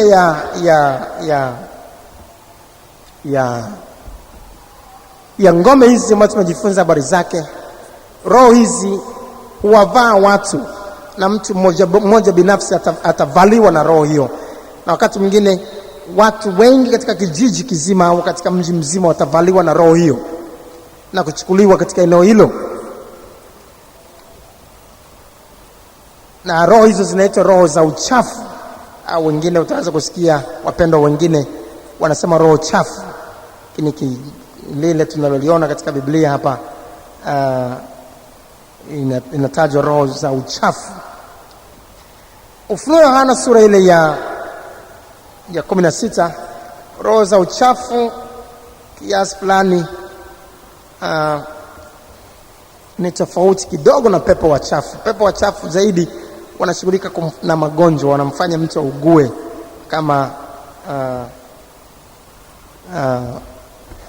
ni magonjwa zaidi. Pepo wachafu wanashughulika na magonjwa, lakini roho wa uchafu wao wanasambaza uchafu, wanasambaza dhambi, wanafanya watu wawe mbali na wokovu, wawe mbali, watende dhambi hususan, au wawe mbali na imani, wasikae katika mafundisho ya kweli,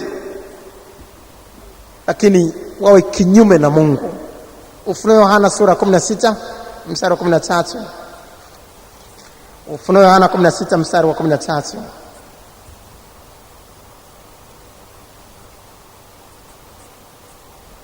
Nikaona roho 3 za uchafu zilizofanana na vyura. Roho 3 za uchafu. Sasa ndio hizi roho hizi ambazo tunaziangalia, ambazo kuacha hizi ambazo zinatajwa hapa, ambazo zitakusanya watu kwenda katika vita vya Armageddon ambavyo tuliviangalia wakati kujifunza juu ya matukio ya mwisho wa dunia.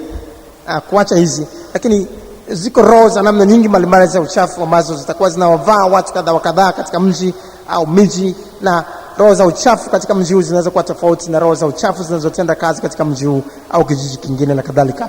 Ni juu yetu katika roho kuangalia roho za uchafu zipi zinazofanya kazi katika mji au kijiji tunachotaka kukileta kwa Yesu.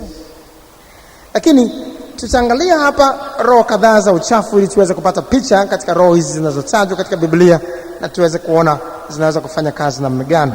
Na tutaangalia hapa roho 8 za uchafu.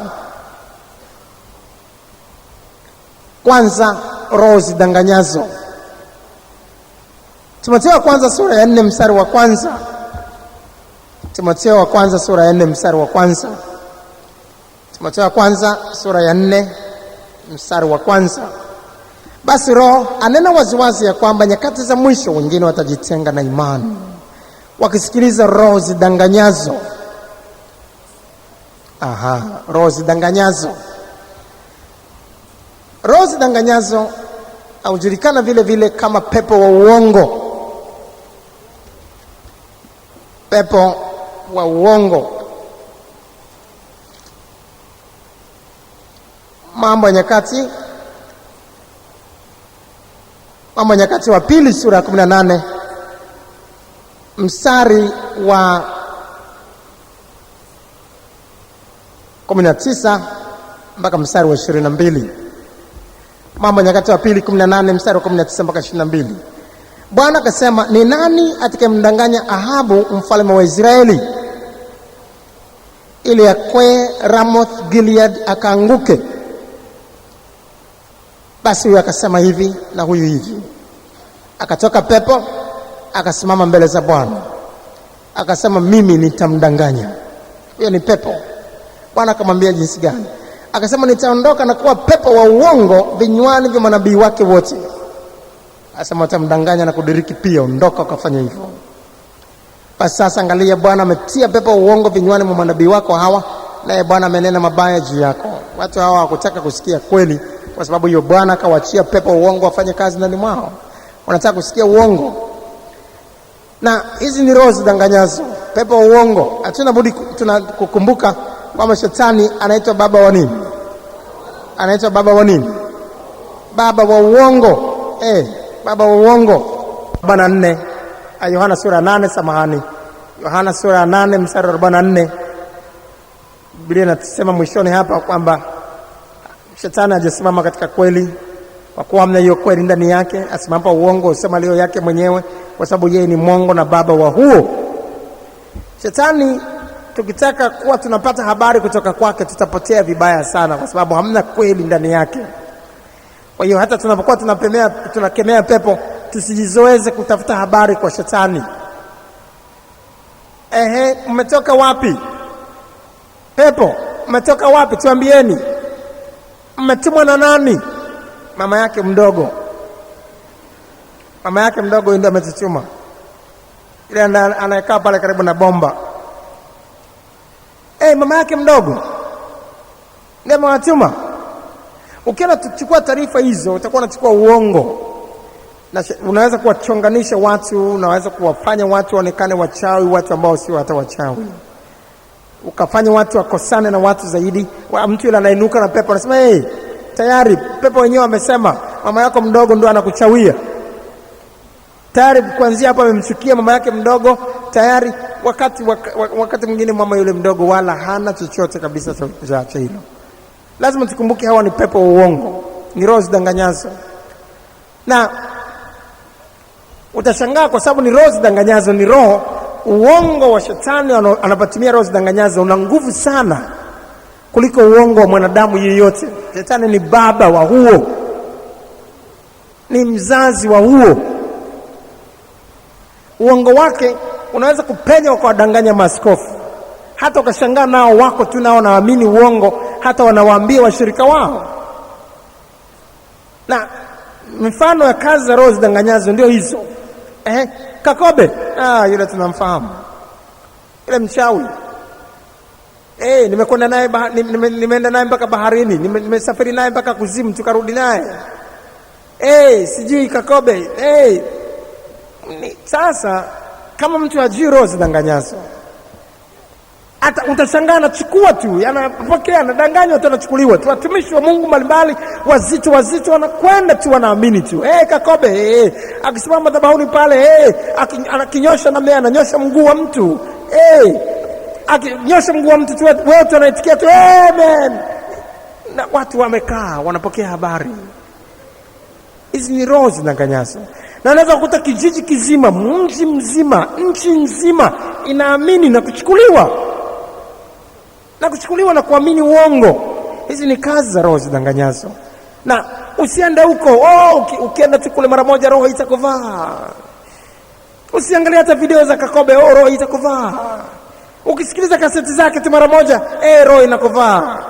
Na kuuliza, wewe unaisikia kaseti hii, roho imekuvaa? Si bado uko salama?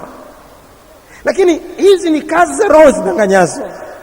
Na roho zidanganyazo zitafanya kazi za kipekee. Utaweza kuona watu wanakemea pepo, alafu wanauliza, wewe ni nani? Wewe ni nani? Unauliza wewe ni nani ya nini? Unataka jibu gani? Wewe ni nani? Kuwa na sababu. Pale ambapo tunauliza wewe ni nani, kunakuwa na sababu maalum sana. Pale ambapo wanasema ni legion, kuna kitu fulani ambacho Yesu alikuwa anakitafuta pale. Alinatufundisha hapo, ambapo sina muda mrefu kuzungumzia juu ya legion ambayo ina maana pepo wengi. Lakini hapa nataka kuzungumza tu, kutufundisha kimsingi kwamba wako wengi, na legion ni jina linalozungumzia Ni jina la kijeshi kama leo tunapotumia brigade au platoon au kompania katika majina yetu ya kijeshi katika majeshi yetu. Na legion sasa ni jeshi la watu 6,000, yani ni kikosi cha kijeshi chenye askari 6,000. Na hapa nataka kutufundisha tu kwamba pepo waliokuwemo ndani ya huyo mtu walikuwa 6,000. Maana kuonyesha wa kutufundisha kwamba wako pepo wengi sana wanaweza kukaa ndani ya mtu mmoja. Ndio msingi hapa. Lakini haipasi kuwa desturi yetu kuuliza wewe ni nani? Wewe ni nani? Ni rahisi sana kusikia uongo na kuupokea. Na utasikia wengine, wewe unafahamuje Kakobe ni pepo? Tulikuwa tunakemea mtu mmoja, tunakemea pepo kwenye crusade. Tunajua sehemu zile kwenye crusade zetu watu tunazungusha magunia sehemu fulani, alafu pepo, watu wenye pepo tunaweka humo. Sawa. Basi tukawa tunakemea mtu mmoja mwenye pepo. Pepo wale tunaambia, mmetoka wapi? Nyinyi ni nani? Huyo mmoja akasema, mimi ni jini Kakobe. Mimi jini Kakobe. Mimi ndiye ambaye ninawafanya watu wengi kwa maelfu kuangamia katika nchi hii wakienda huko kwa Kakobe. Nimemwingia mtu huyu na yeye nataka naye akae katika imani ya Kakobe. Toka, sitoki. Alafu wanaanza, kwa jina la Yesu, rudi kwa Kakobe, rudi kwa Kakobe, rudi kwa Kakobe. Wamedanganywa. Hizi ni kazi za roho zidanganyazo.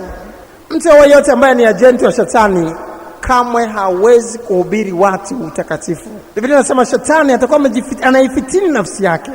Atajengaje ufalme wake ikiwa na ubomoa kwa mikono yake mwenyewe? Kazi ya shetani ni kuongeza ufalme wake, si kuubomoa. Kueleza watu waache dhambi, waokoke, wakae katika utakatifu, tena wawe mbali na dunia. Huyo sio shetani ninayemfahamu. Shetani siku zote anawapeleka watu kukaa katika uovu. Hawezi kuhubiri watu utakatifu. Yuko mbali. Yuko mbali kabisa. Lakini roho zidanganyazo zinawadanganya watu na mimi. Na utaweza kuona watu wanakuja kanisani wameokoka, lakini muda mfupi roho zidanganyazo tayari zimeshapeleka mbali. Umeenda wapi? Umeokoka? Nimeokoka, nimeenda kusali kule full gospel. Kule kuko hivi. Vipi ulikwenda ukaona ukasikia? Hata nasikia tu kwa watu. Ni roho zidanganyazo hizo. Lakini wengine wataamini, watachukuliwa tayari wameshakaa mbali na imani. Sasa lazima tushindane na roho zidanganyazo katika mji, katika kijiji, na ili watu wanaodanganywa kinyume chetu waweze kufunguka na hata kutoka kuamini ule uongo. Amen. Roho aina ya pili, roho ya usingizi. Roho zidanganyazo zinaitwa seducing spirits katika Kiingereza. Itakuwa vizuri nitumie majina ya Kiingereza ili tupate maana fulani ya kusaidia. Seducing spirits wanaitwa seduce ni kushawishi, ni kwa nguvu. Wana uwezo wa kushawishi kwa uongo, hata kuwafanya watu waweze kutekwa katika yale yanayozungumzwa, na unaweza kuona jamii nzima kabisa ikidanganywa. Aina ya pili ya roho ya uchafu ni roho ya usingizi, Kiingereza spirit of slumber. Warumi 11 mstari wa 7 mpaka wa 8. Warumi sura 11 mstari wa 7 mpaka wa 8. Warumi 11 mstari wa 7 mpaka wa 8. Warumi 11 mstari wa 7 mpaka wa 8. Imekuwaje basi? Kitu kile ambacho Israeli alikuwa kikitafuta hakukipata, lakini wale waliochaguliwa walikipata, na wengine walitiwa uzito. Tuseme wote, wengine walitiwa uzito. Piga kelele tena. Kumbuka neno hilo, ndio maana hasa ya roho hizi. Ndio maana neno lile la Kiingereza slumber linaleta picha fulani ya uzito ambao unautafuta hapa. Kama ilivyoandikwa, Mungu aliwapa roho ya usingizi. Sio kusema Mungu mwenyewe aliwapa, kimsingi aliwaachia, kama vile tulivyoona pepo uongo wanavyozungumziwa kwamba Bwana akawafanya pepo hao uongo waweze kuwadanganya wale. Lakini si Mungu mwenyewe anadanganya, hapana. Anawaachia namna hiyo kwa sababu hawaitaki kweli. walitiwa uzito. Kama ilivyoandikwa, Mungu aliwapa roho ya usingizi, macho hata wasione na masikio hata wasisikie. Hata siku hii ya leo walitiwa uzito. Hiyo ndio kazi ya roho ya usingizi au spirit of slumber. Watu watatiwa uzito sana. Utaweza kuona wamekaa kama mazezeta. Unaweza kuwahubiria watu na kukodolea macho kama mazezeta. Wako tuna mwenyewe hata wakuelewa unazungumza nini. Unaweza unafundisha watu kama zezeta, hata wafanyii kazi ile neno. Unaweza hata kuwafikisha watu wanaongoza sala ya toba, akasema Mungu Baba, nakuja mbele zako, natubu dhambi zangu, mpaka mwisho, amen. Lakini jaribu kuwafuatilia. Nimekufuata sasa, sio tubu dhambi zako. Nani alitubu dhambi? Mimi nilikwambia nimeokoka mimi. Yaani haelewi hata alifanya nini. Mpaka amemaliza sala, lakini haelewi hata alifanya nini. Ni kama zezeta, ametiwa uzito. Na tunaweza kuona watu wametiwa uzito katika mji, katika kijiji, hawataki kuipokea Injili. Ni kwa sababu ya roho za usingizi, spirit of slumber. Na kama vile mtu aliyelala, ambavyo ni hasikii kinachoendelea kwingine, hajui kinachofanyika kwingine, wanakuwa wametengwa na Injili kiasi hicho. Na bila kuharibu na kusambaratisha roho za usingizi au spirit of slumber, sasa ni vigumu kuona watu hawa wakija kwa Kristo. 3, roho ya ushupavu. 3, roho ya ushupavu. Roho ya ushupavu, perverse spirit. Isaya 19 mstari wa 13 mpaka 14. Isaya 19 mstari wa 13 mpaka 14. Wakuu wa Soani wamekuwa wapumbavu, wakuu wa Nofu wamedanganyika, na hao walio mawe ya pembeni ya kabila zake wameikosesha Misri. Yeye Bwana ametia roho ya ushupavu katika moyo wa Misri, nao wameikosesha Misri katika matendo yake yote. Kama mlevi aendavyo huko na huko akitapika. Roho ya ushupavu, perverse spirit. Ili tupate kuelewa vizuri roho ya ushupavu ni nini, hatuna budi kufahamu juu ya neno hilo perverse spirit.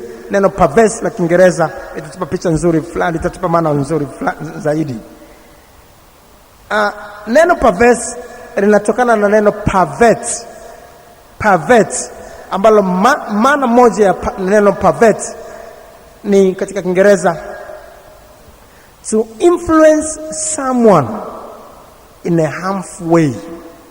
To influence someone in a harmful way. Kumuongoza mtu katika njia isiyo njema, kumuongoza mtu katika maovu, ndio kazi ya roho hizi, roho za ushupavu. Waongoza watu katika maovu. Utaona wanafurahia maovu.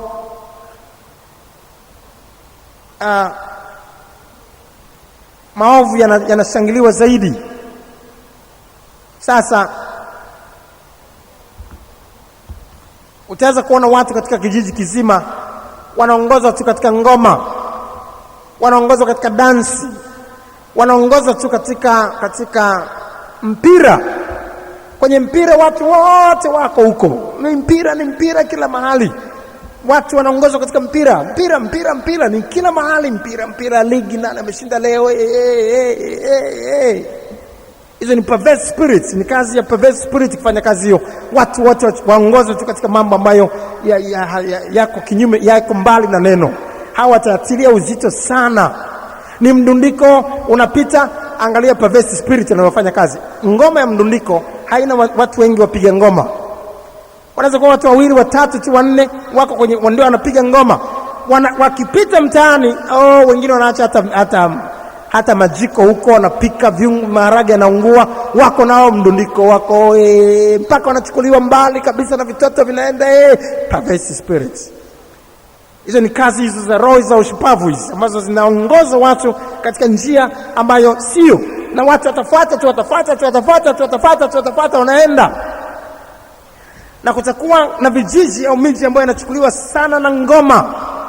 Kucheza ngoma ni dhambi. Ngoma haya kama ilivyo dansi zote ni ngoma hizi, dance ni ngoma tu hizo hazina tofauti na ngoma za uswezi au mdundiko au sindimba. Yote dance ni line hiyo tu, na kucheza ngoma zote za namna hiyo ni dhambi. Angalia dhambi ya kucheza ngoma katika Maombolezo sura ile ya Maombolezo sura ile ya sura ile ya 5, sura ya mwisho ya Maombolezo, mstari wa 14 mpaka mstari wa 16. Wazee wameacha kwenda langoni na vijana kwenda ngomani. Angalia neno hilo, na vijana kwenda ngomani. Furaha ya mioyo yetu imekoma, furaha yao ni ngoma hizo. Machezo yetu yamegeuka maombolezo, taji ya kichwa chetu imeanguka. Ole wetu kwa kuwa tumetenda dhambi. Tumetenda dhambi ipi? Kwenda katika ngoma. Namna yote machezo ya ngoma na ni dhambi, lakini na perverse spirits watakuwa na uwezo mkubwa sana kuongoza watu na hiyo, kuwapeleka watu katika ngoma, kuwapeleka watu katika machezo na hiyo, na kitu ambacho kinaweza kuwachukua watu wengi wazima na hiyo. Perverse spirits zinaweza kuongoza watu katika kuwaza tu urembo, kama saizi kuna roza na hiyo, saa za ushupavu zimezuka. Ni kila siku unasikia Miss Temeke, Miss Kinondoni, Miss wapi, Manzese. Mwisho atafikia kuwa na Miss Kata. Ni kila kata na mrembo wa kata, mrembo wa kijiji, si black beauty. Ni fujo tupu, ni kazi ya perverse spirits. Na utaona watu hao watakuwa wazito kuipokea Injili. Roho ya uzinzi, spirit of whoredoms, Hosea 4:12. Hosea sura ya 4 mstari wa 12. Hosea sura ya 4 mstari wa 12. Watu wangu utaka shauri kwa gongo lao na fimbo yao wahubiri mambo, maana roho ya uzinzi imewakosesha. Roho ya uzinzi iko katika makabila fulani, iko katika vijiji fulani kiasi kutisha. Na utaweza kuona uzinzi ni jadi. Ziko sehemu nyingine, kuna mchungaji wetu mmoja alikwenda katika sehemu moja, yuko katika sehemu moja, alienda kufungua kazi huko. Akaenda sasa kuanza kuhubiri nyumba kwa nyumba. Akiingia katika nyumba moja, sasa kama nyumba ile ina binti, baba na mama na wengine wote wanaondoka, anajikuta yuko na yule binti, wengine wote hawapo. Kushtuka na mei, yuko na binti peke yake. Anatoka na nje huko. Akitoka nje tayari wale walikuwa wako mahali, vipi mbona unaondoka haraka?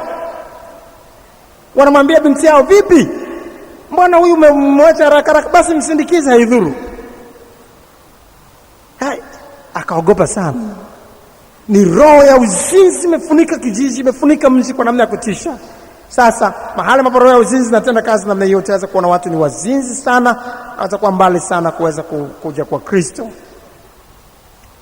Spirit of whoredoms.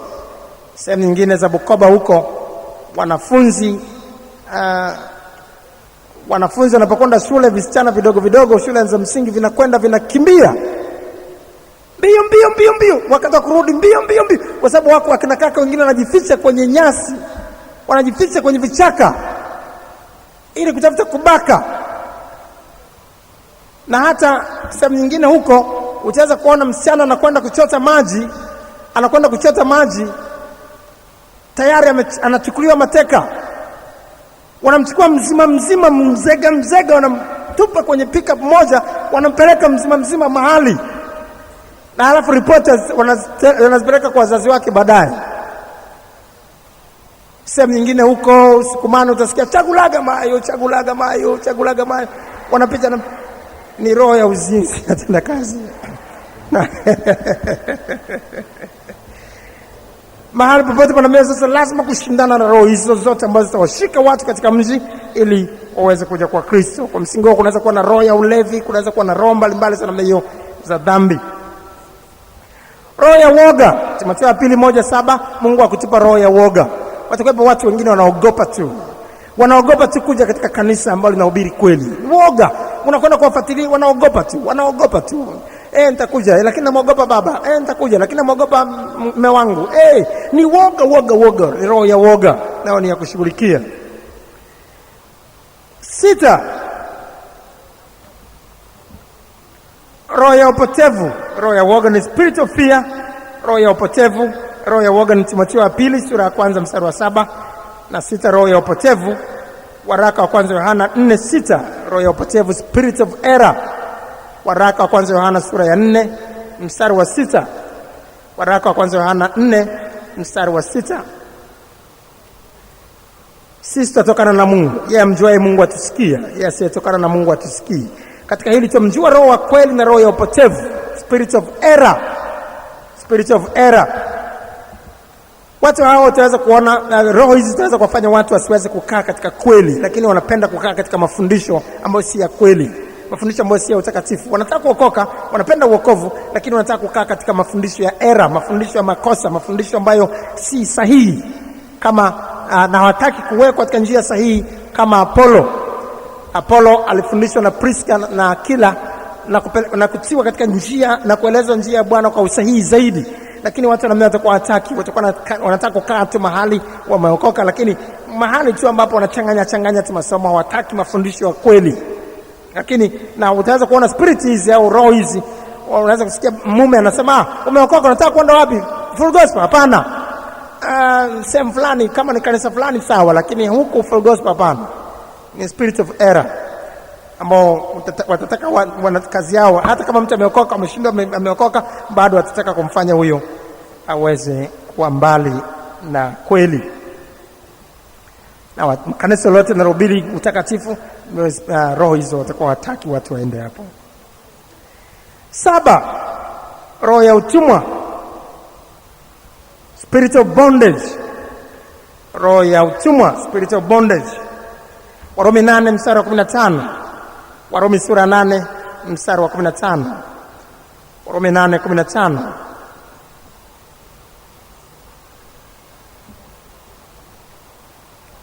Warumi 8:15 Biblia inasema, kwa kuwa mkupokea tena roho ya utumwa iletayo hofu.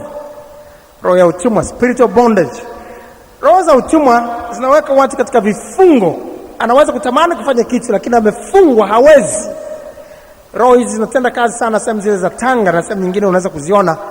Unaweza kuona umefika wakati wa ibada, mtu alikuwa huru tu, lakini baada ya ibada ameshajiandaa kabisa kwenda ibada.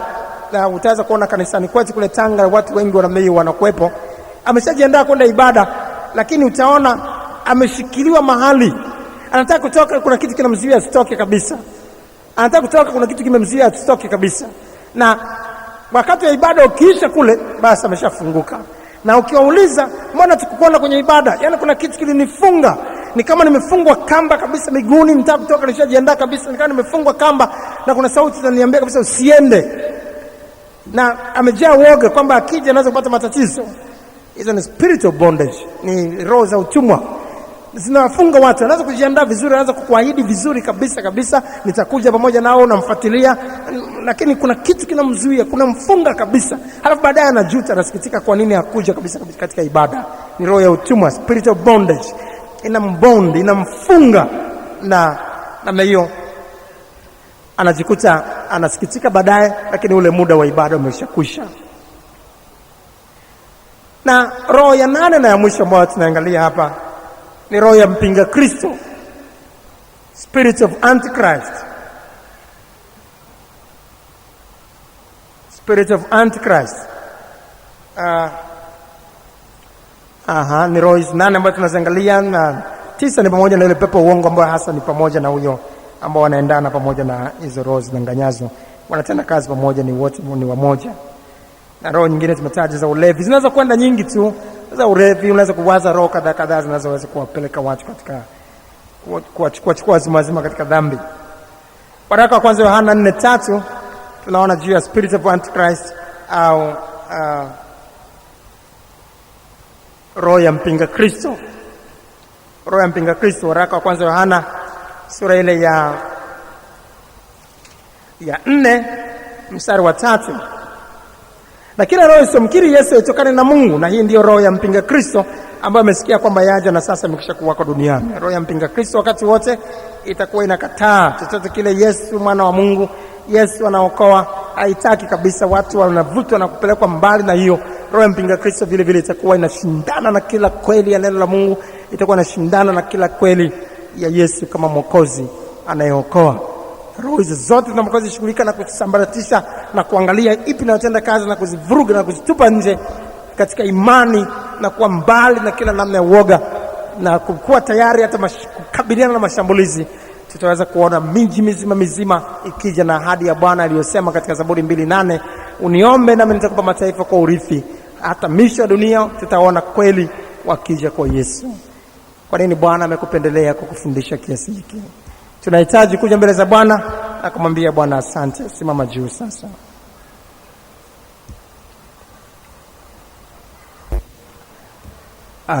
Asante Roho, asante Roho, asante Roho, asante Roho.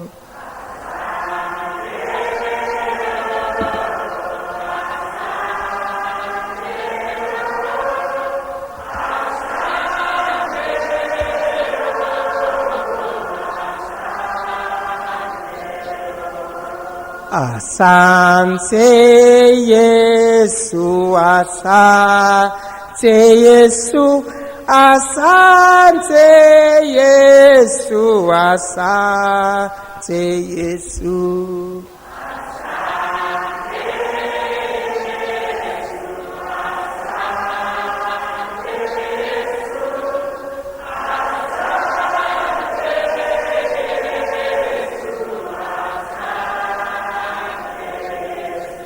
Mwambie Bwana asante kwa yale yote aliyotufundisha kwa mafunuo makubwa ya ndani namna hii.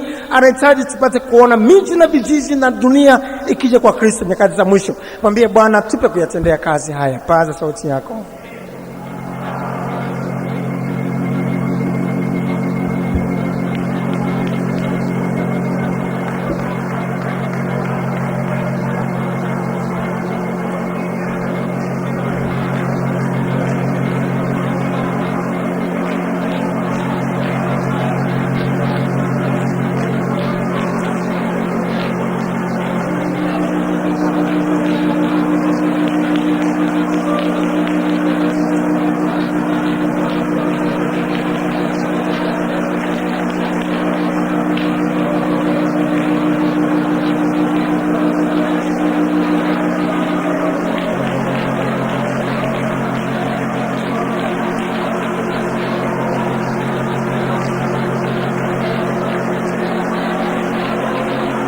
Antipa shahidi wangu mwaminifu aliyeuawa hapo akaapo Shetani, tukiangusha ngome na kuhakikisha kila fikra tunaiteka ili ipate kumtii Kristo.